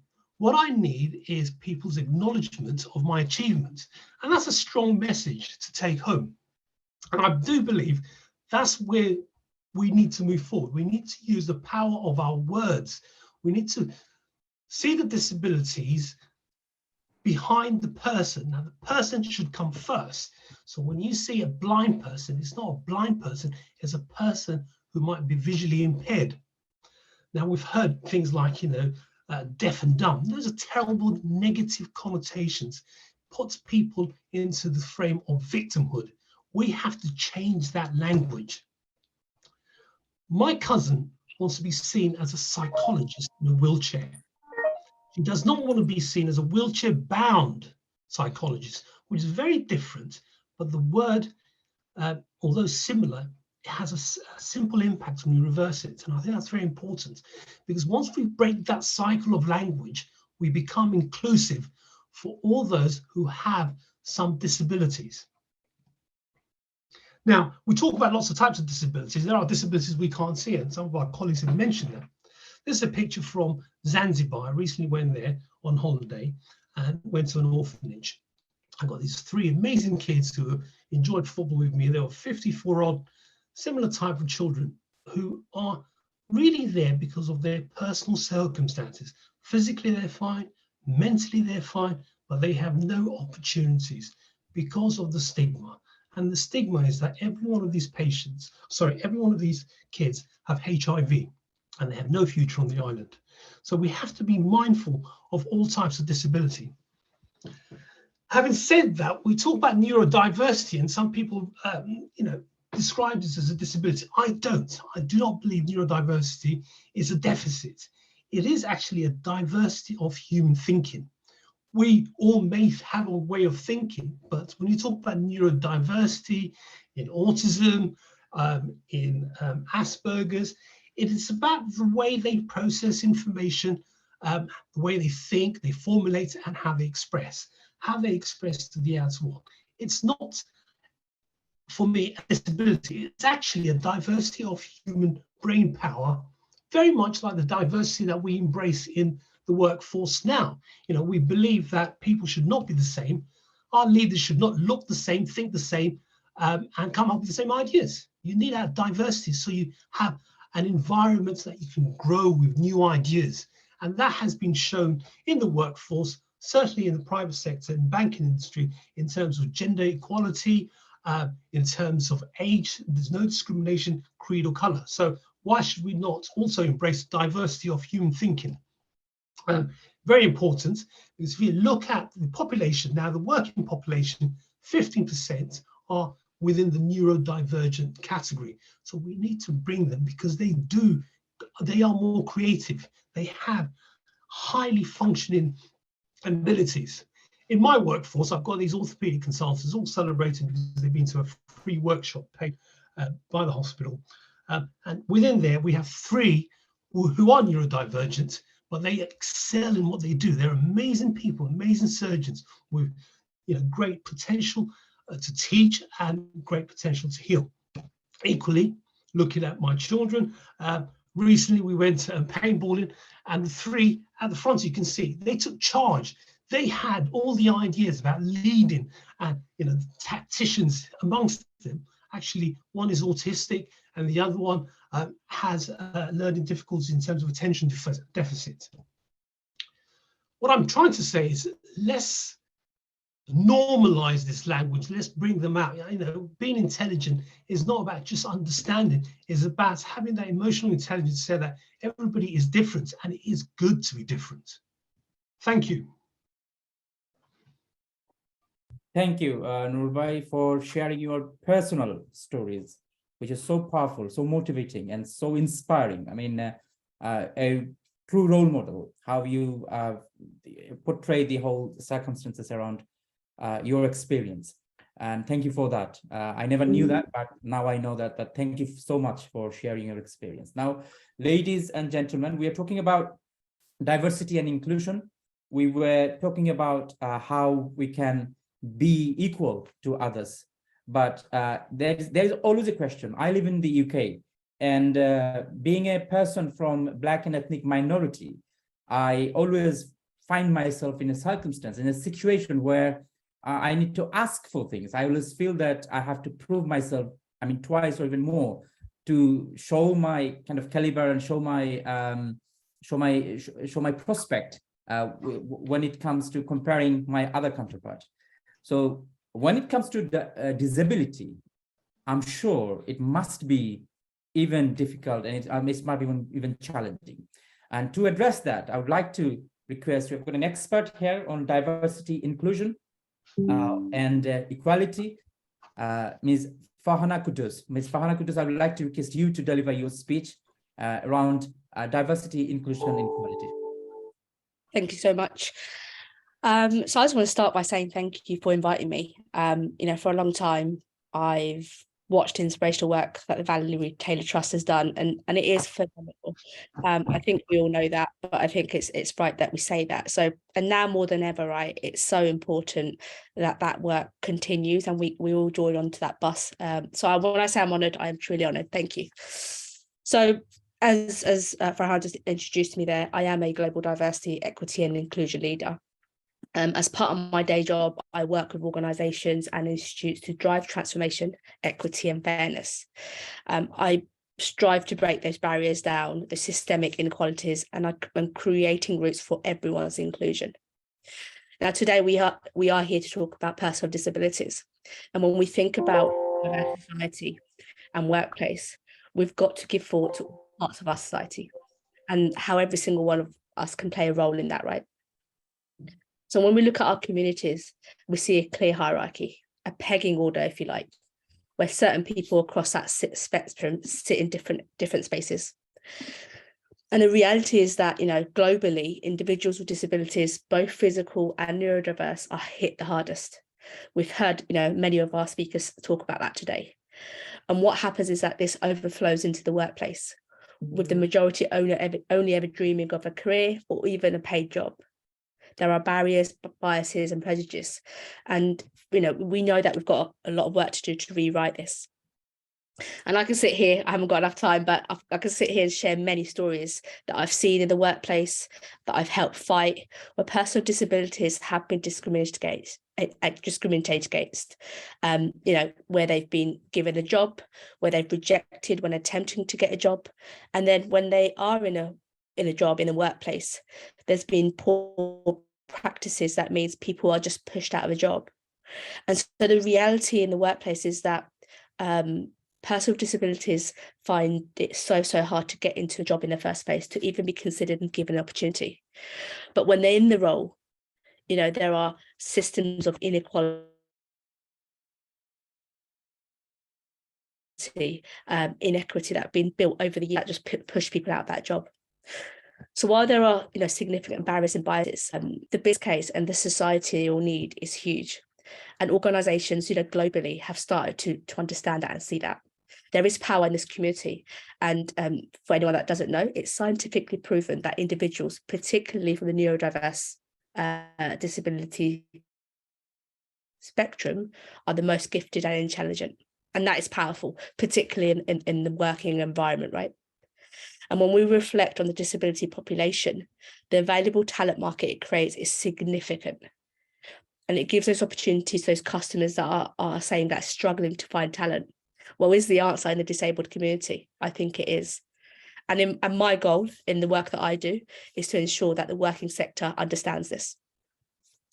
And so in the work that I do globally, I create strategies, and those strategies work with global businesses to drive disability inclusion, or accessibility inclusion, if you like, into those workplaces.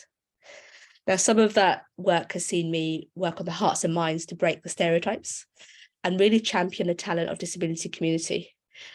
It's got to start right at the top, because unless we do that, those decisions, those commitments just don't come. So I've worked right at the top of an organisation, and I've driven that commitment, that understanding, the winning of the hearts and minds to support our disabled community towards every single community. I've also gone into the disabled community, built outreach programs to first break the barrier that often sits within the mind of a disabled person, that they can never work. And that was heartbreaking for me to hear individuals say that.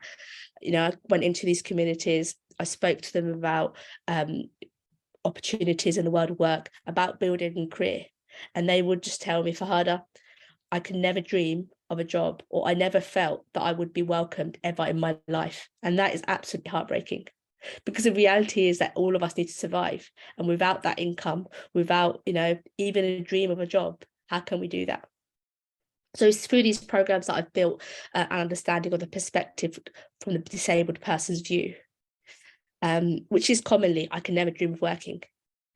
And then I've used that knowledge that I've acquired to build coaching programs, build confidence programs, to basically give the belief to a person with disabilities, the belief and the confidence that they can dream of a job, and then they can go and get a job. And then on the other end, I've taken that understanding that I've built, and I've translated that into learnings, into change development initiatives, where within the workplace, I've ensured that everything right from the environment all the way to the way that the job specification looks like, to the accommodations that we build, and the support from other colleagues that are not disabled.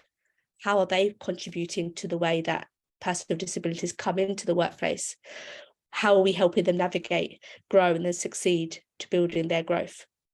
And so when we look at disability inclusion in the workplace, it's hard, it's complex, there's a lot of work to do. But where it starts is on the mindset. Is the mindset to say, do you know what?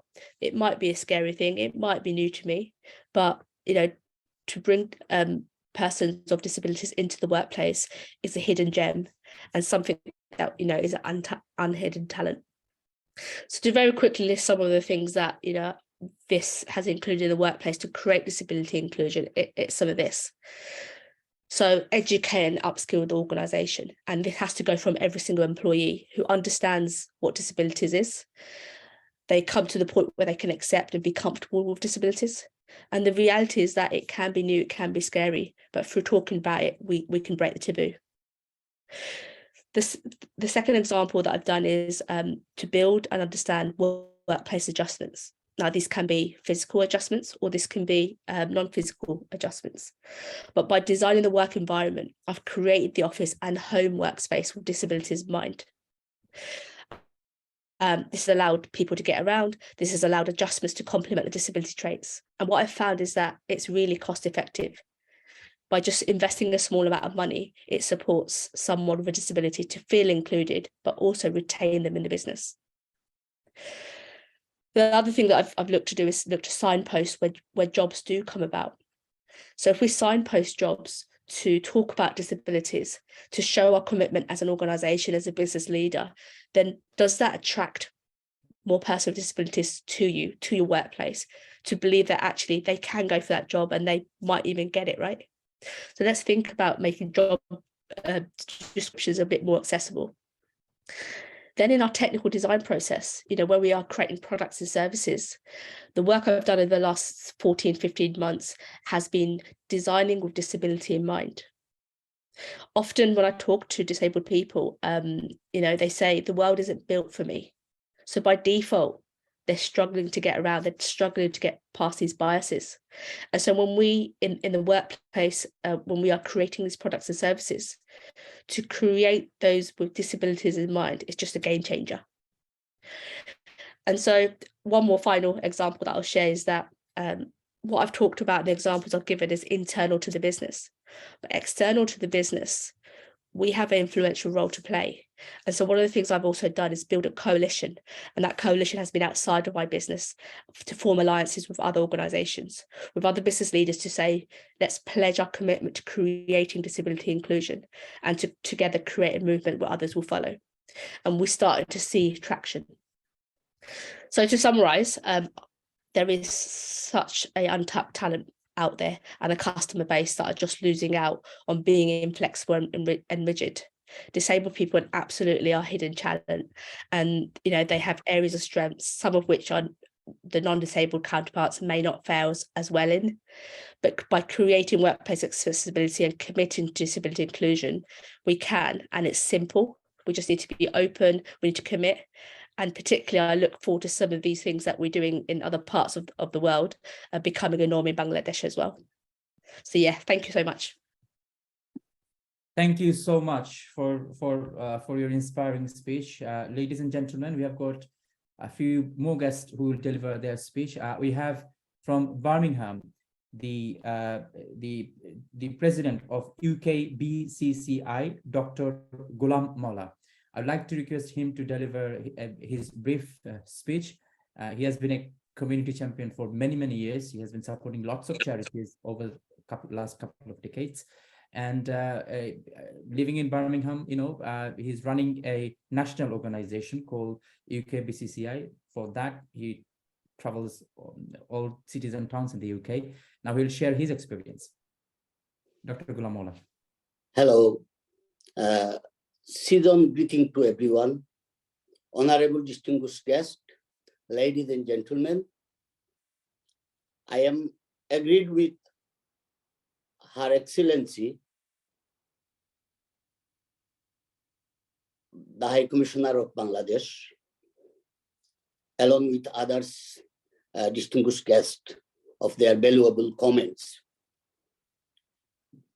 I have been a long supporter of Bella Retailers activity. I had experience of working with Bella Retailers CRP. I have visited the institution in Sabar to see the project in action, and I was impressed of Bella Retailer devotion for the betterment of peoples with disabilities and autism.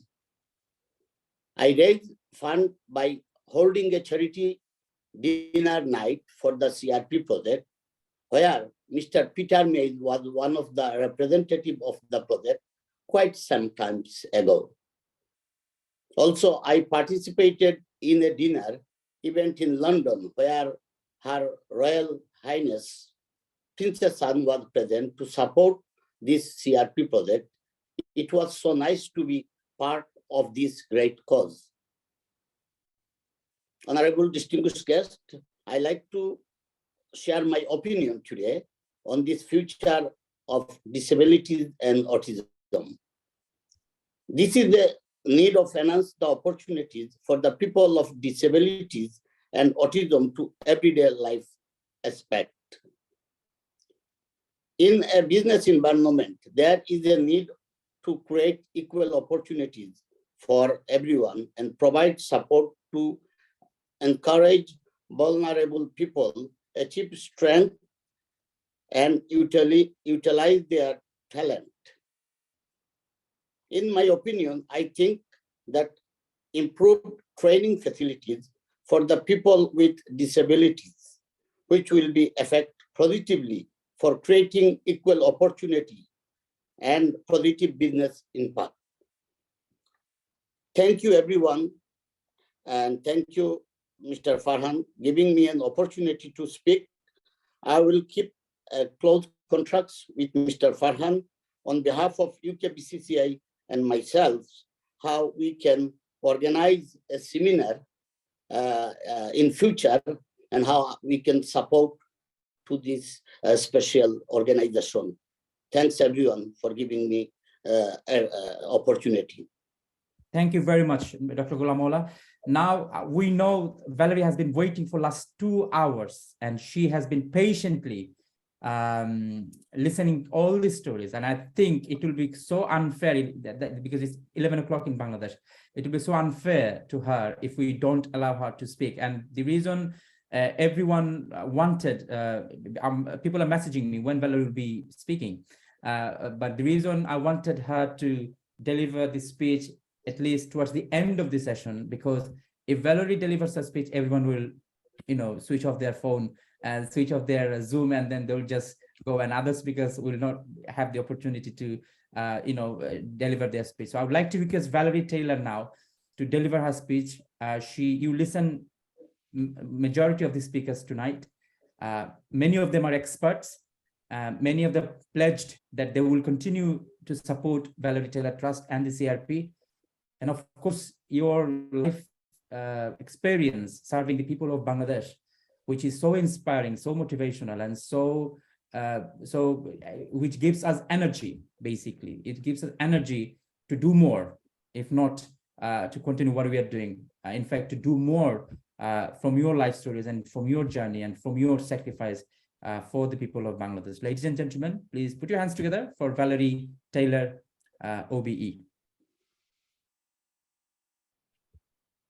Valerie, you have to unmute your device. Yeah.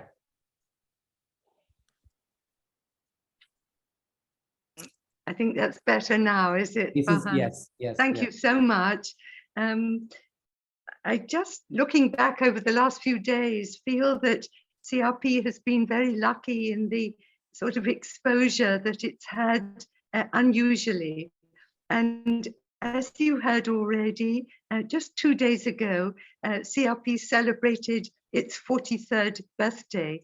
And this included a visit by the Director General of the NGO Affairs Bureau, Sheikh Moni Ruzaman. And he came to visit us in the morning, and in the evening, there was a wonderful cultural program. So it was a day of a lot of celebration. Just last week, we were informed that Rotna Akhtar, one of CRP's well-known wheelchair basketball players, had been nominated to receive the Human Rights Award from Manusher Jonno Foundation in Dhaka. And this was just such a lovely surprise. We hadn't expected it. And then we were so proud of her that she should receive this award. And then just last Thursday, we realized that the program that had been televised for December the 3rd, the International Day of Persons with Disability, was then televised on last Thursday. And we felt so proud to be included in a television program arranged by RTV to commemorate the day that was held on December the 3rd, the International Day of Persons with Disability. The program included wheelchair users singing and dancing, and CRP had plenty of time to display the talents of our patients, because the program went on for some couple of hours. And I think it was wonderful to feel that the subject that we're thinking about tonight was also able to be included in the RTV program. And then, of course, tonight, to have the pleasure of meeting so many friends from long back and some new friends. And I can only add my thanks to everyone already to all those who've kindly given time to come and join us this evening. I just wanted to share a tiny bit, if I may, about the story of making our own wheelchairs, because it just came to me when I saw Mukhtar, who, as you perhaps heard, was the filmmaker for the YouTube film Urmi's Success Story. She has her mobility because of a wheelchair made at CRP's workshops some many years ago. They were designed by the British organization named Motivation. And this happened when two of the founders of the organization won a prize for the best design of wheelchair for the developing world while they were students at the Royal College of Art in London.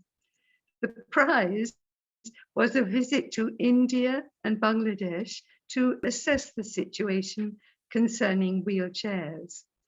When they came to visit us, their burning question was, why had we over-engineered our wheelchairs? Because they were concerned the center of gravity was not in the correct place, preventing the user from tipping the chair back onto its two large wheels. And of course, we had gone into this without any previous knowledge. We were really just copying the couple of wheelchairs that had been made locally that we found on the ward. But of course, there was an awful lot to learn from Motivation. what was wonderful was that from just a mere visit, they decided they would come and spend many months with us. They lived in a CI sheet building and on our compound. And when I say, what did we learn? They taught us one of the key things was to work with locally available materials when we were going to decide to make wheelchairs. So this would be bicycle parts and rickshaw parts predominantly. But the beauty of this meant that when particularly a spinal injured patient returned home, and if they had any problem with their wheelchair, they just needed to go to the local rickshaw stand to have it repaired. They didn't have to think of trekking back to Dhaka to have their repairs. It was something that was so useful to us to be taught, that locally available materials were so important. The second rule was to try and make the wheelchairs as inexpensive as possible. And we found that the chairs were able to be adapted very easily. Partly this was lucky because we had a metal and a wood workshop in action. But it meant that if needed, we could put a commode in the base of the chair. The chair could also be made so that it would fold, making it easily transportable in vehicles or in the back of a rickshaw. As time went on, sports wheelchairs were produced by Motivation. And in fact, it was in that film of Urmi practicing her basketball that I saw on the back of her chair the name Motivation. So we were very lucky to receive a number of chairs that they had made that have the wheels slightly slanted, that make sports very excellent to watch. Great emphasis was always placed by Motivation on the cushions that were to be used by the patient. Motivation later produced a beautiful wheelchair for young children, which had extendable parts such that they would lengthen as the child grew in size. They, as an organization, started a large workshop in Africa, where many of the African countries could purchase wheelchairs, or even better, learn to make them themselves. And finally, they ended up being able to make a flat pack wheelchair from China. And this was one of their great achievements. And I want to just question and say, well, what was the secret of Motivation's success? And I suppose to answer that, I say to myself, it was a hardworking team of inspired designers who were led by their founder, David Constantine, who needed the use of a wheelchair himself following an accident in Australia, where he sustained a neck injury, a cervical injury. So it was just seeing Mukta in her wheelchair, thinking that she was a filmmaker and a photographer from her wheelchair, who had trekked to the village to meet up with Urmi and decide to capture her story. Somebody else enjoying playing basketball from her wheelchair. So this was just a tiny reflection of the wheelchair development that there's been over so many years, often not planned at all, but just when it happened to be that we had these excellent technicians, designers, dreamers to join us, that we were able to see that development. Thank you for your attention. Thank you so much. A big thank you, Valerie, for your lovely speech and your time, especially at this time of Bangladesh. We were talking about workplace, we were talking about climate change, and we were talking about people trapped in conflict zones. Now we have Sohan Rahman, who is a campaigner from Bangladesh, and he has been campaigning for many years on people who are suffered by the climate change. He attended the seminar in COP26. He attended in Scotland. He attended the seminar in COP27. So now I would like to request Sohan Rahman to say a few words on climate change, as well as how climate change will have, of course, the major impact on people with disabilities. Sohan, can you hear us? Okay, sorry, Sohan is muted. Sohan is muted. So I would like to go to Mr. Dr. Muhammad Al-Haj Ali. Dr. Al-Haj Ali is an NHS doctor from Syrian origin, a British Syrian. And we've been talking about people trapped in conflict zones, and they have been supporting people in the conflict zones over the last couple of years since the conflict started in Syria. And we would like to hear from him how he has seen the people suffering from disabilities. I mean, obviously, their lives have been affected the most. We'd like to hear from him, his experience dealing with those people with disabilities trapped in conflict zones. Good evening, Farhan, and good evening, everyone. I would like to thank Valerie Taylor Trust for this invitation. And it was very lovely, actually, to hear from everyone their experience and to share with all together. I just want to say very briefly about my experience with the Syrian story here. As an ex-spokesman of the Syrian British Medical Society and my eyewitness as well from the refugee camps, especially Al-Zatri camp in Jordan. When it comes to armed conflict or a war zone, actually, all our talks about disability and any types of disability, whether like mental or physical, it becomes more complicated, more sophisticated, as this will drop down in the list of priorities. So when it comes to talk about like people with the need of like artificial limbs, for example, they have to wait for months and months and sometimes for years to get their problems sorted. In addition to that one, when you talk about the psychological trauma as well, and those who need mental health support, it becomes really a big problem. In the Syrian story, we have about 13 million people as refugees, half of them being displaced, half of them in the neighboring countries, and we have nearly 6 million children, with the majority of them outside the education system. Unfortunately, there are many problems when you talk about the children age here, and these problems include the lack of opportunities, the lack of education, and also the children marriage and the abuse, etc., and also dragging children to the workplace. However, I want to summarize this very, very brief input from my side here, that people with disabilities in armed conflicts or war zones, they always face two things. One of them is the stigma, and the second one is the abuse. And these come, unfortunately, from the culture, from the families around them, and also from the agencies and the governments around them. And we need always to look very carefully and think about those with disabilities. We need to provide them with access, and we need always to remember them when it comes to a conflict.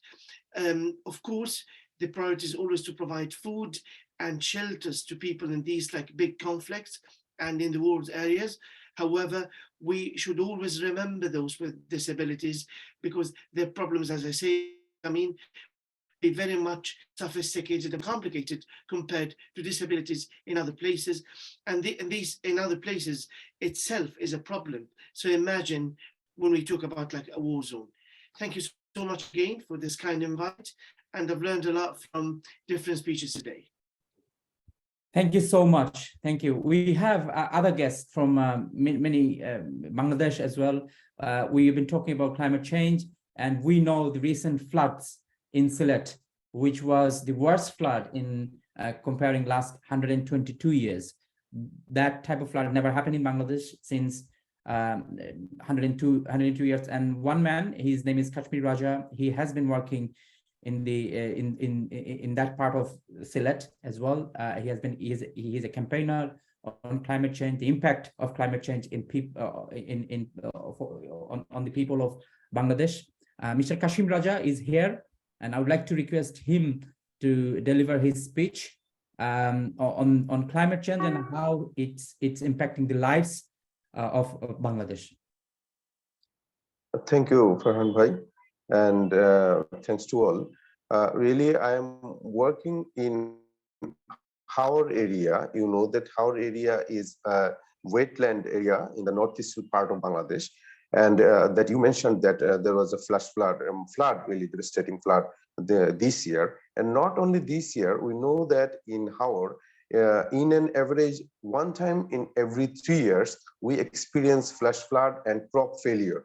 And the poverty rate and even literacy rate is very low in our area. One special thing I need to mention here, really, we know a village in our area named Amtul in Bishwanath. More than 400 disabled children are there in one village. So it's really very, very high. And not only these villages, surrounding villages also have high number of disabled people. So what's the reason why very high number of disabled children are there in our area?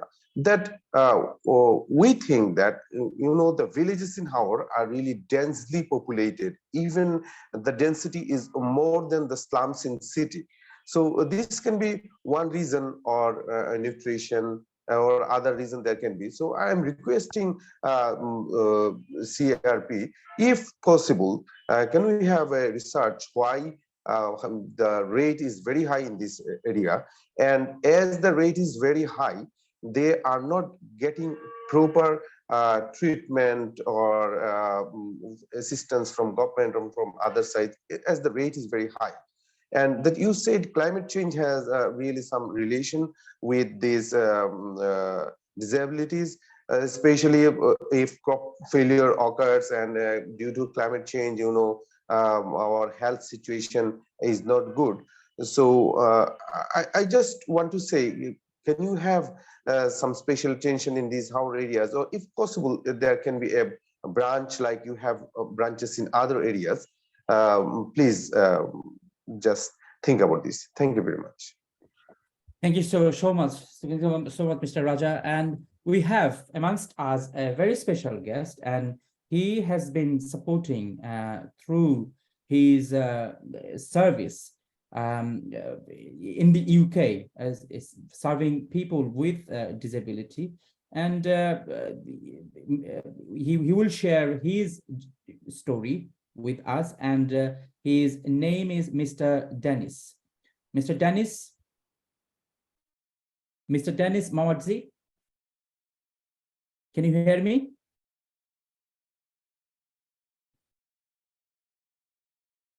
You are muted, Mr. Dennis.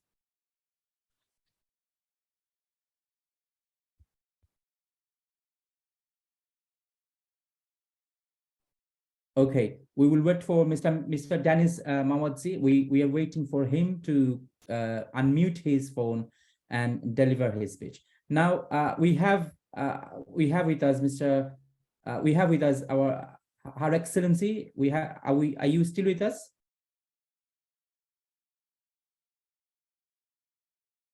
Her Excellency has also left. I think it's time.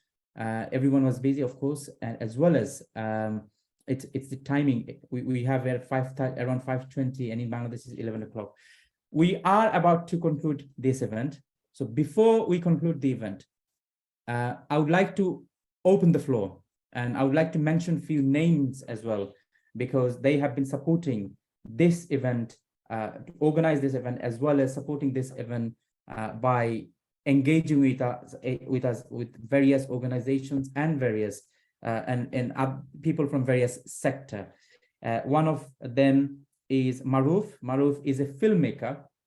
Shahriar Hamza, he's a filmmaker, and his team is making films on this suffering of people with disability. They make films and they produce those films, and they try to create awareness by making those films. We have Mr. Redwan Chaudhary from the USA. Thank you, Mr. Redwan Chaudhary, for joining with us. We have from Northampton, Nahar Rina. We have Sadia Lira from Luton, UK. We have Shahnaz Sultana, journalist.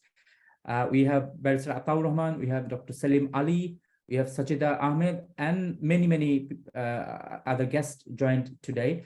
I would like to open the floor, and so that you have your own opinion in 1 minute, and how actually this initiative can be taken forward, how often we should be doing these types of initiative. And the most important, probably in my eyes, two aspects is important, where creating awareness. Lots of these stories and expert, because of the presence of expert people, we learned so much today. But how can we implement those ideas into action and create awareness?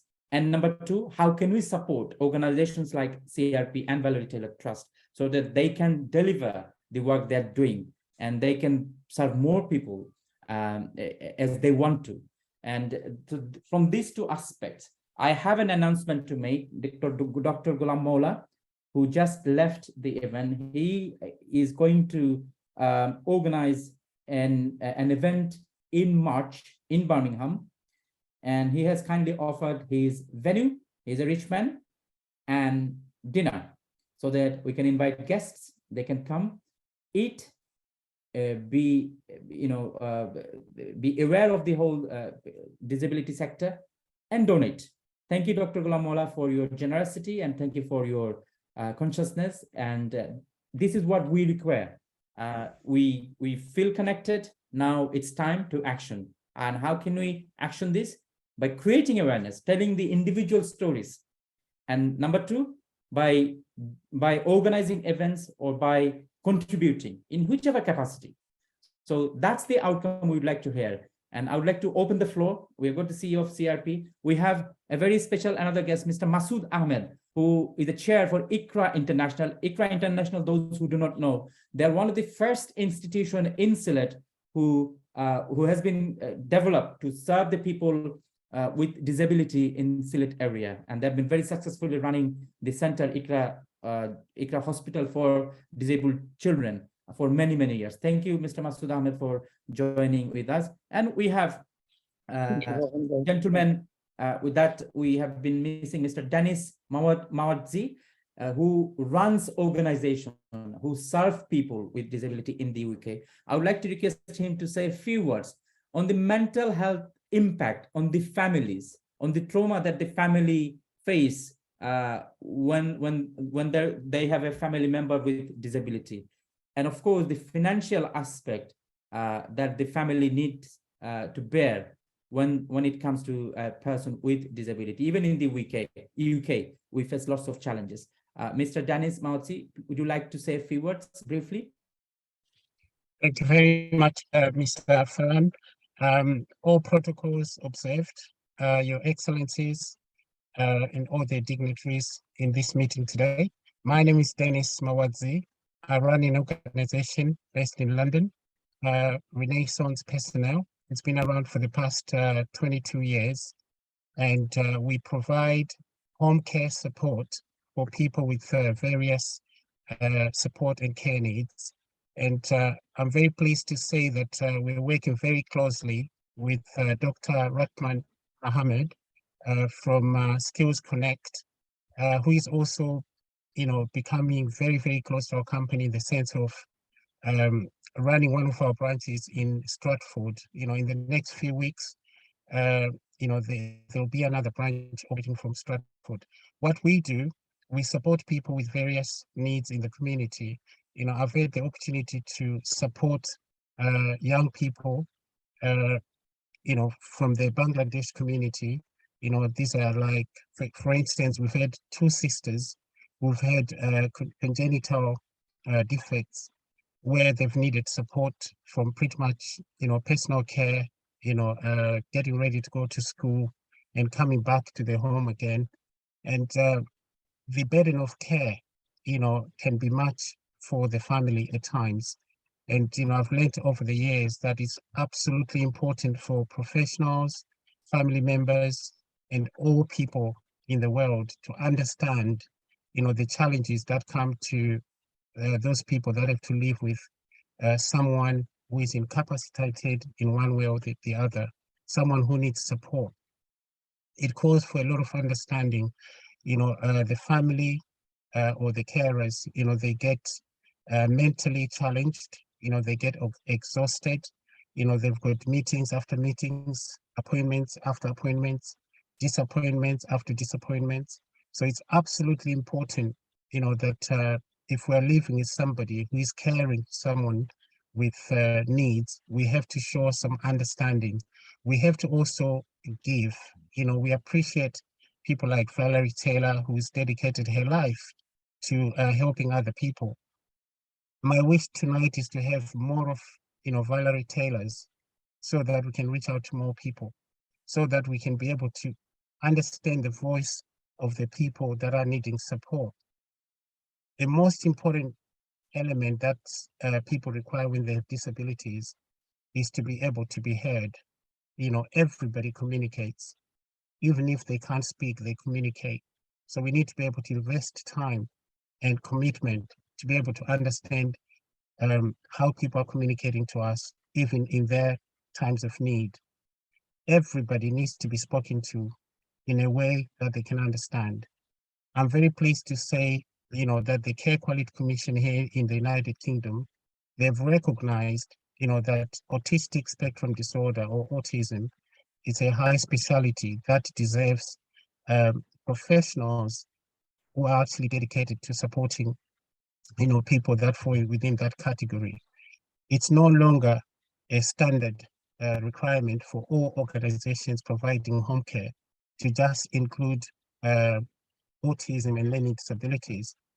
For an organization to provide this sort of service, they need to be specialized. They have, the application has to be specifically assessed and progressed.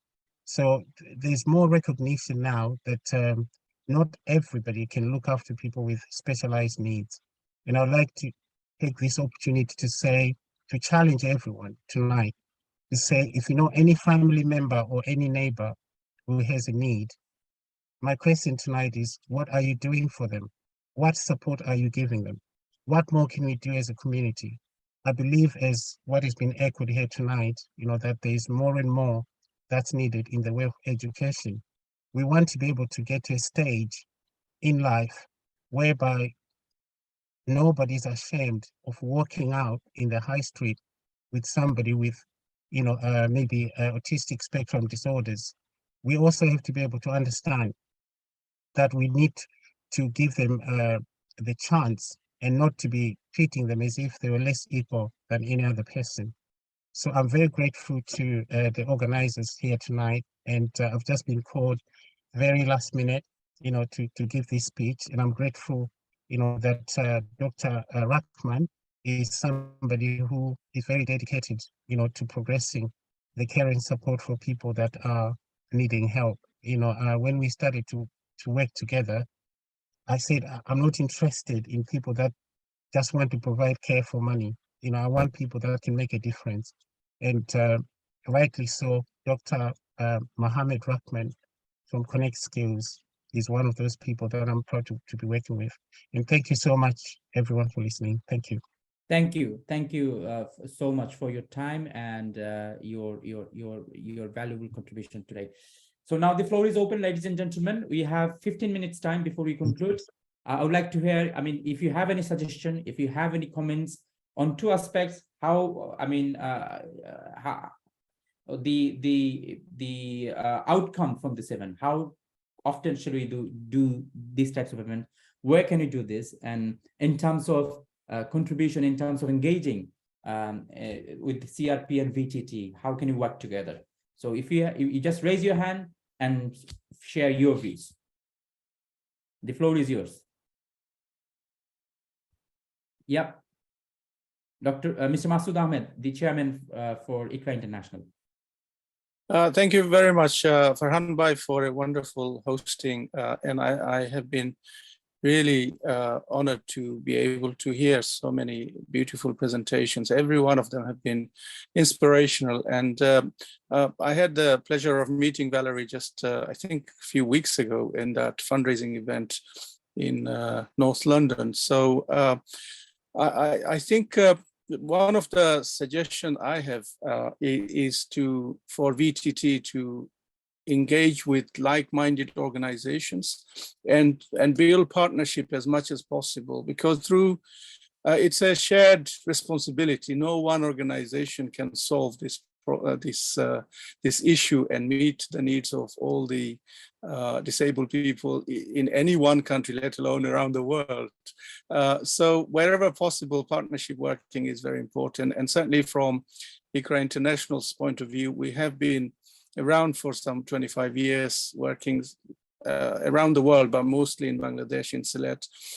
We would be very happy, as I said to you, Valerie, to partner with you, whether it is in terms of purchasing specialist equipment and tools for disabled people, or running any joint events, and there may be others who can offer the same thing. But I think if I were to give a couple of messages, looking at your adventures and your courageous work over a lifetime, that itself is an inspiration, and I have been moved by some of your contributions. But it reminds me of a quotation by Theodore Roosevelt that believe you can, and you're halfway there. And I think that's what you did.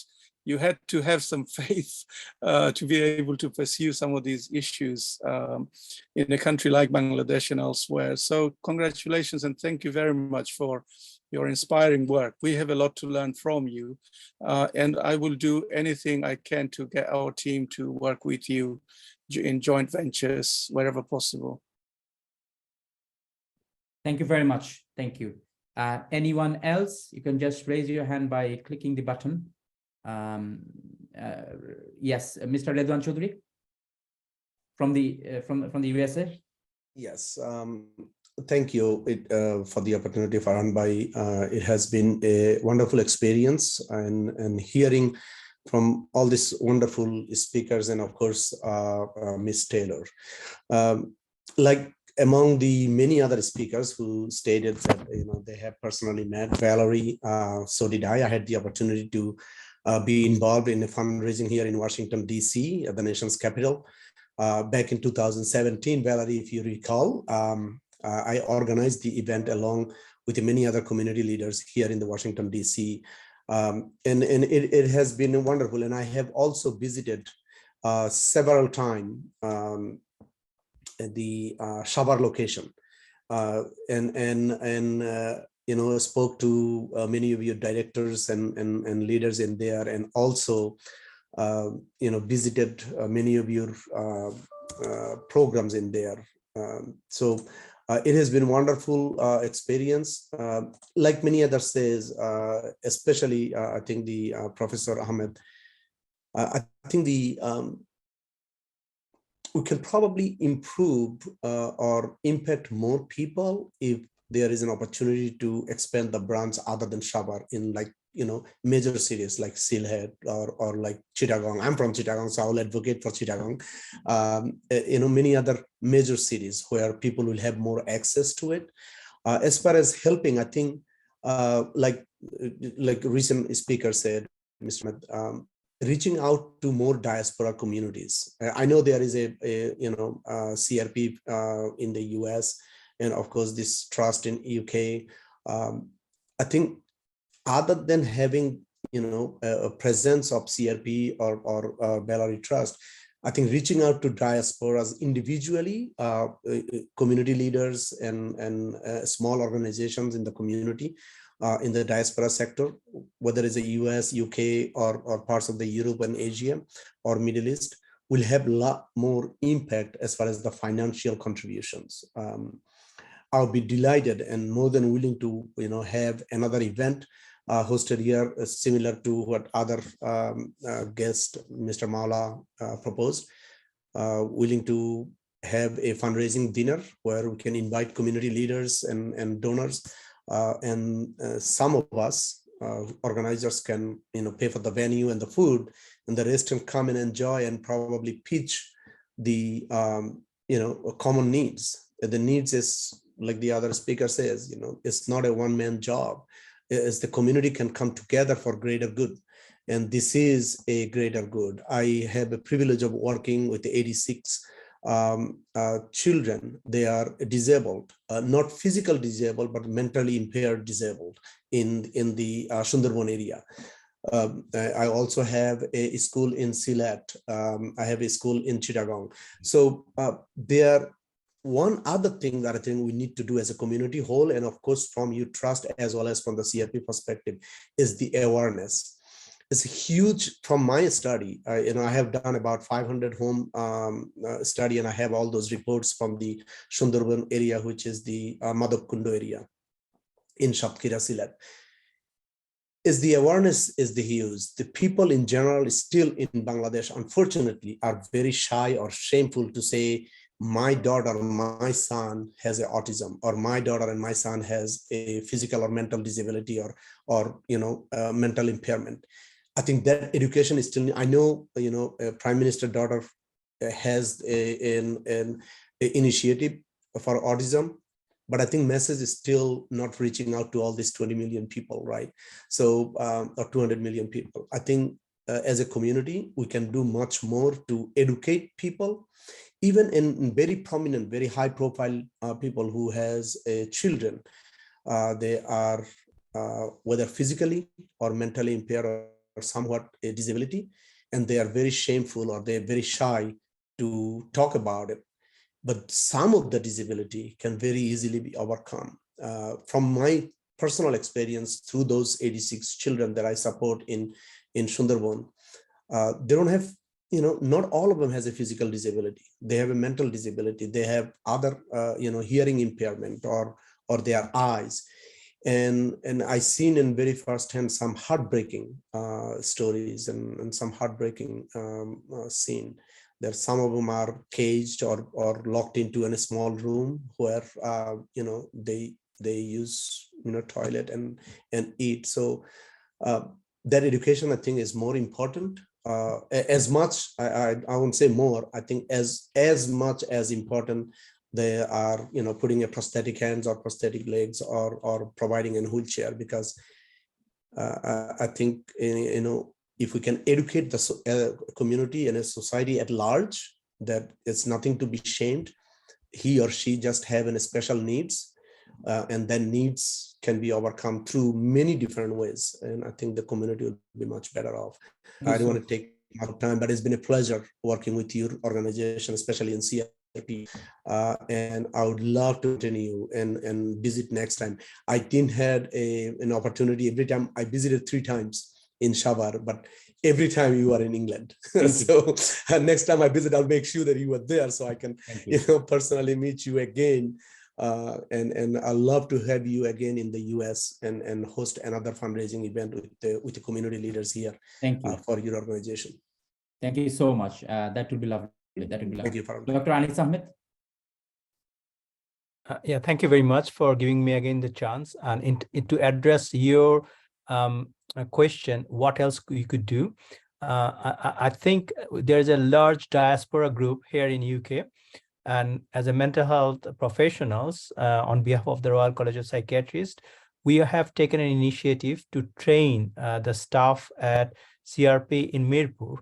And this is something we can do it from, because with the advent of modern technology, we could do it from our computers. So basically in that regard, what I suggest, if we have this kind of webinar event, say every 6 months, what it does, it inspires volunteers to come forward. And also it bridges the gap between the teams or between the disciplines, because this is not a job done by one specialties. And also because we have a little resource, we need to do what we call task shifting. The part of the training is to upscale the skills of staff in the frontline level. At least they can screen mental health problem and then they can signpost. And secondly, we do not want to reinvent the wheel. it may well be this kind of job is already done elsewhere. So when you have this kind of platform, people from USA is joining, there are other people from India joining. So we may be able to learn from their lessons and we can implement it. So thank you very much. These are my suggestions. Thank you so much. I've noted those down, and that is very useful suggestion, Anis bhai.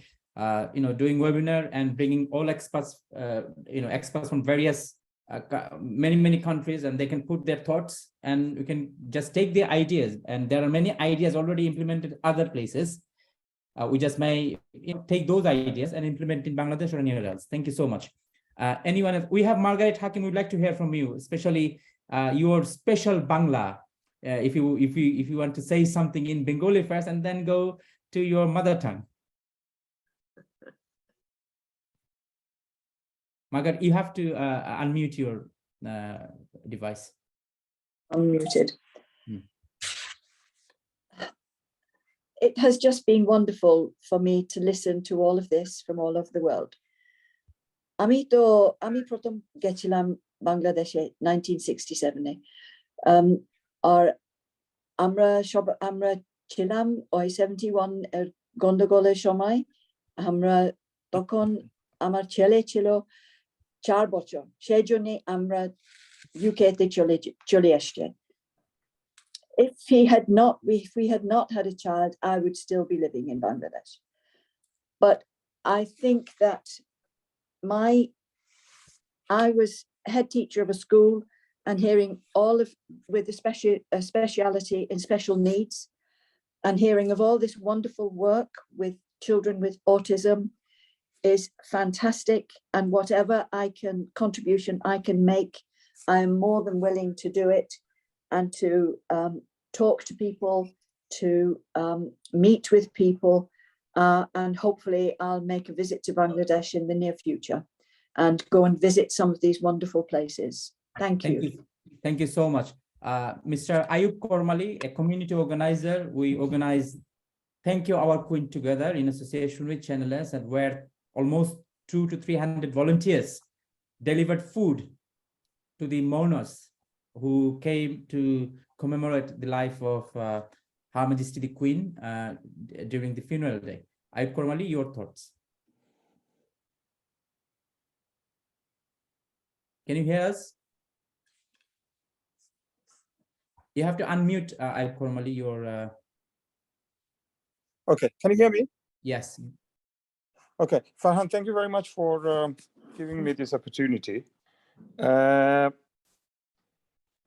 As I wanted to make, sorry, I'm just having some problem with my camera.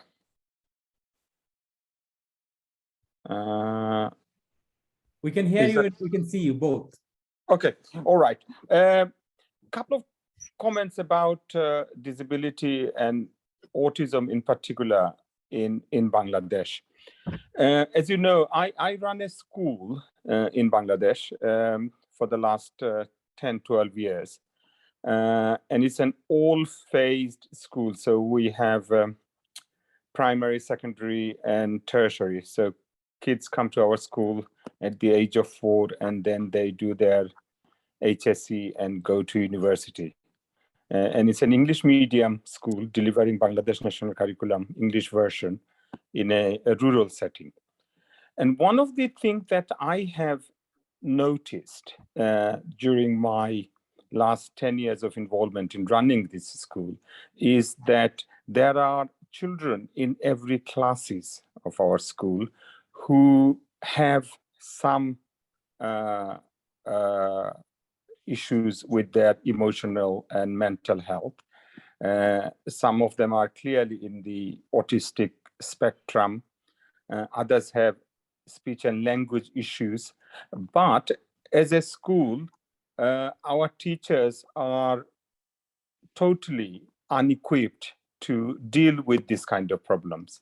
And they often ask me, sir, what can we do? And I have been looking for resources within the area where we operate to get some support for our teachers in terms of training, professional development, or even coming in to talk to some of our kids where teachers are struggling with, to offer some advice and support. And it's not there. I haven't found anything. And I'm really concerned and frustrated because I think, as you know, the dropout rate in Bangladesh in primary schools and secondary schools is very high. And I suspect some of those dropouts have to do with the emotional and mental health of the people, disabilities that you cannot see. And I think that's a big loss to the country, big loss to their families, because often these children are not, if you like, it's not lack of ability. They're quite able and they can excel, but they need that extra support from the teachers who will recognize their additional needs and do something about catering for that so that they can function normally in the classroom and learn like everybody else and excel. And I was thinking, when you have been talking about Valerie Taylor's work and all the other presentations that were made, I went to see Valerie's institution long time ago, and I was really impressed, and I'm really glad that it's still there and making big strides. I have some experience of working in children's social care in UK. And as you know, in this country, they have a very developed system of support for children with special needs. There are speech and language therapists who are available in schools. There is a children and adolescent mental health team available in the local authority. If school wants some support, an autistic spectrum assessment to see whether children are in the autistic spectrum, an educational psychologist employed by the local authority will go and assess them and then devise a education health care plan, which will then be given to the school, who will then not only deliver the normal curriculum to this child, but also cater for the additional needs of this child. Now, this is a very sophisticated and well-developed system. It's in UK, very developed country. So what are you suggesting? Sorry. So what I'm suggesting is, yes, all this expertise that we have who are interested in Bangladesh, yes, including Valerie Taylor's organization, is there any possibility of developing either with the in partnership with the government, or maybe as a offshoot of Valerie Taylor's CRP, something targeting the school pupils, assessing and supporting teachers in the schools to enable young people with autistic or other forms of mental health issues to continue with their education and have a normal education like all the other peers that they study with. I think that if that can be done, it will be a very useful service. Basically, Mr. Ayubaldu just shared his experience of working in a school. He founded a school in Sylhet, an English medium school. And I think it's true picture that there are so many parents who come and seek assistance from the teacher, but the teacher, they do not know. So I think, is there a framework? Can there be a framework set up by CRP or any other organization or in partnership with the government, where the facilities will visit the schools and assess the needs of those schools and then provide assistance to those schools? I think that's a very good thought, but very expensive thought, I think, as well. So I think that can be a long discussion. That can be a long discussion with CRP and other partner organizations. And if they can, of course, there will be a new area. Farhan, I may interject if you don't mind. So I'm actually planning to do a few things, like not only this issue, but there are many medical colleges, engineering college, and even high schools. The lack of teachers, and the select one engineering college, there's 15 faculties are missing. So I'm planning to do some video lectures on each subjects, and we can use the video lecture of issue regarding how to teach the teachers to deal with the emotion of the students, and you can distribute it We don't have to give a Zoom meeting. We can have a video geared towards that in Bengali, and we can distribute all these issues or any other issues that we need to distribute and disseminate. We can do that, but we have to know the issues. We have to know exactly which institute or which group wants. So if we can start some website or something that people can share what their needs, so we can have a coordinated effort of sharing resources. Bangladesh actually, BRAC has many resources, and many other resources. We just have to get them and distribute to the people who are in need. Thank you. Thank you so much. Thank you. And so we have got last few minutes before we conclude the event. So anyone else would like to say anything, any thought, how we can support the people of Bangladesh, how we can support CRP, or any other ideas that we should be doing to create further awareness amongst our communities? Assalamu alaikum, Farhan bhai. Yeah. Hi. So I've dropped a comment on the chat, but I will just kind of repeat again. So I'm currently as you know, a PhD psychology student, and I'm training to be a psychologist as well. Along the side, I am working with communities from the Bangladeshi community and various other communities within mental health. So I do a lot of things around awareness level and therapy level as well. So some of the things that I've found from my observation is that when we work around mental health or neurodivergement or just generally disability, it's really important to raise awareness. So kind of like what the others have mentioned already. So so when we talk about awareness, of course, schools and education, these are great ways to get hold of people. But I found that when you reach out even further, for example, when you're talking about Bangladesh, a lot of people, they probably go to the mosques, the churches, and any other religious places as well, and kind of getting the community leaders involved as well. So whether it's your imam or the leaders of the churches, and kind of teaching them about various things. I think that's quite important, especially with certain cultures where people might go to their imams for help, for example. And another thing I think might be really good is incorporating the understanding of mental health or disability as a part of like a subject within the curriculum. So I'm not sure how that would work, but maybe that's something we're thinking about to introduce that as a subject, because I know here we have that, we have various subjects where we do talk about inequalities, or we'll talk about disability as a topic within our schools. So I just thought maybe that might be something helpful. Thank you, Sadia, for your nice feedback. Be really involving the institutions, especially religious institutions, to create awareness. That's a very good idea. Anyone else? Okay. So, ladies and gentlemen, I think we have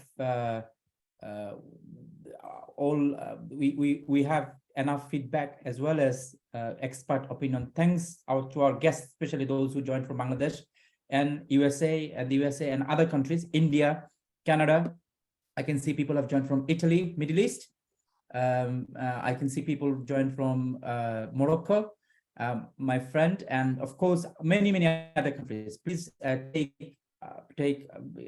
accept our gratitude for your time. It's a long 3 hours we had this discussion and this seminar. It's an eye-opening seminar for many of us, especially for me, because I work in media and we try to do things differently, but with the knowledge that we have and with the partnership with other organizations. But this particular session is so eye-opening and so refreshing and so empowering as well. And that will inspire us more, and that will inspire us to dig into the subject more, the agenda more, so that we can serve and we can work with organizations like Valerie Taylor Trust and CRP and other organizations more and more, and to benefit the people. And without further ado, with the permission of Mr. Ben Clarkson. Mr. Ben Clarkson, are you here with us?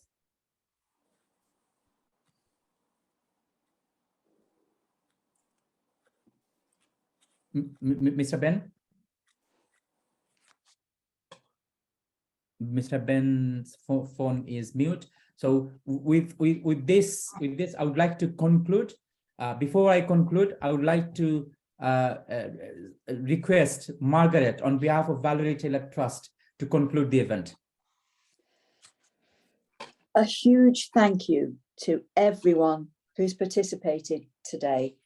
It's quite inspiring to listen to the work that's being done all over the world for people with disabilities to enable them to use their abilities, to quote CRP. And I just think that if we can gather together all of the information that has come through, I've been scribbling notes, the whole process has been recorded. I'm sure that we'll put together some information on it and share it with everyone. And hopefully we will all meet again and try to do our best to help people who are our friends, our neighbours, our families, and enable them to get everything that those of us who are able-bodied have access to. Thank you so much. It's been a wonderful event. Thank you. Thank you so much. Thank you so much. Thank you, Margaret. Thank you so much. I would like to pay my personal tribute to the CEO of CRP, Surabhai, your team, Mizan Bhai. Thank you. Mizan Bhai, we tried to find out him here, but I did not see him. I mean, it would have been nice to hear from him, his journey as well. And all the staffs at CRP for your amazing work. And please pray for us as well so that you can support from here and support the brothers and sisters in Bangladesh and many other countries. And thanks to Valerie Taylor Trust, the trustees. Without their due importance and the support, this event would not have been possible. And all the supporters, all the speakers, Anis Bhai, we have Farhana Appa here, we have many other distinguished speakers, Her Excellency Saida Monaz Aslim, Jia Bhai from the USA, those who give their time, effort, prepared the lecture and delivered the speech today. Mr. AJ from India, who is so learned. I mean, if we were to give him like 2 hours of session on this disability, you would listen to him with deep, I mean, in one breath. This is how knowledgeable and kind of expert on this sector, Mr. AJ. And thanks to the university students, those who attended, the young professionals, particularly thanks to you, because you are the next, kind of strength of organization like this. And we need your presence, your participation, your engagement, your support, your expertise, and everything. And we'll get in touch with you soon, inshallah. And with this note, once again, thank you, Valerie, for your time. And please make sure you sleep a bit extra. A bit extra tomorrow. Bye. Thank you very much. Thank you, everyone. Assalamu alaikum. And good night. Thank Good you, night. Margaret. Thank Thank you. you. Thank you, everyone. Bye.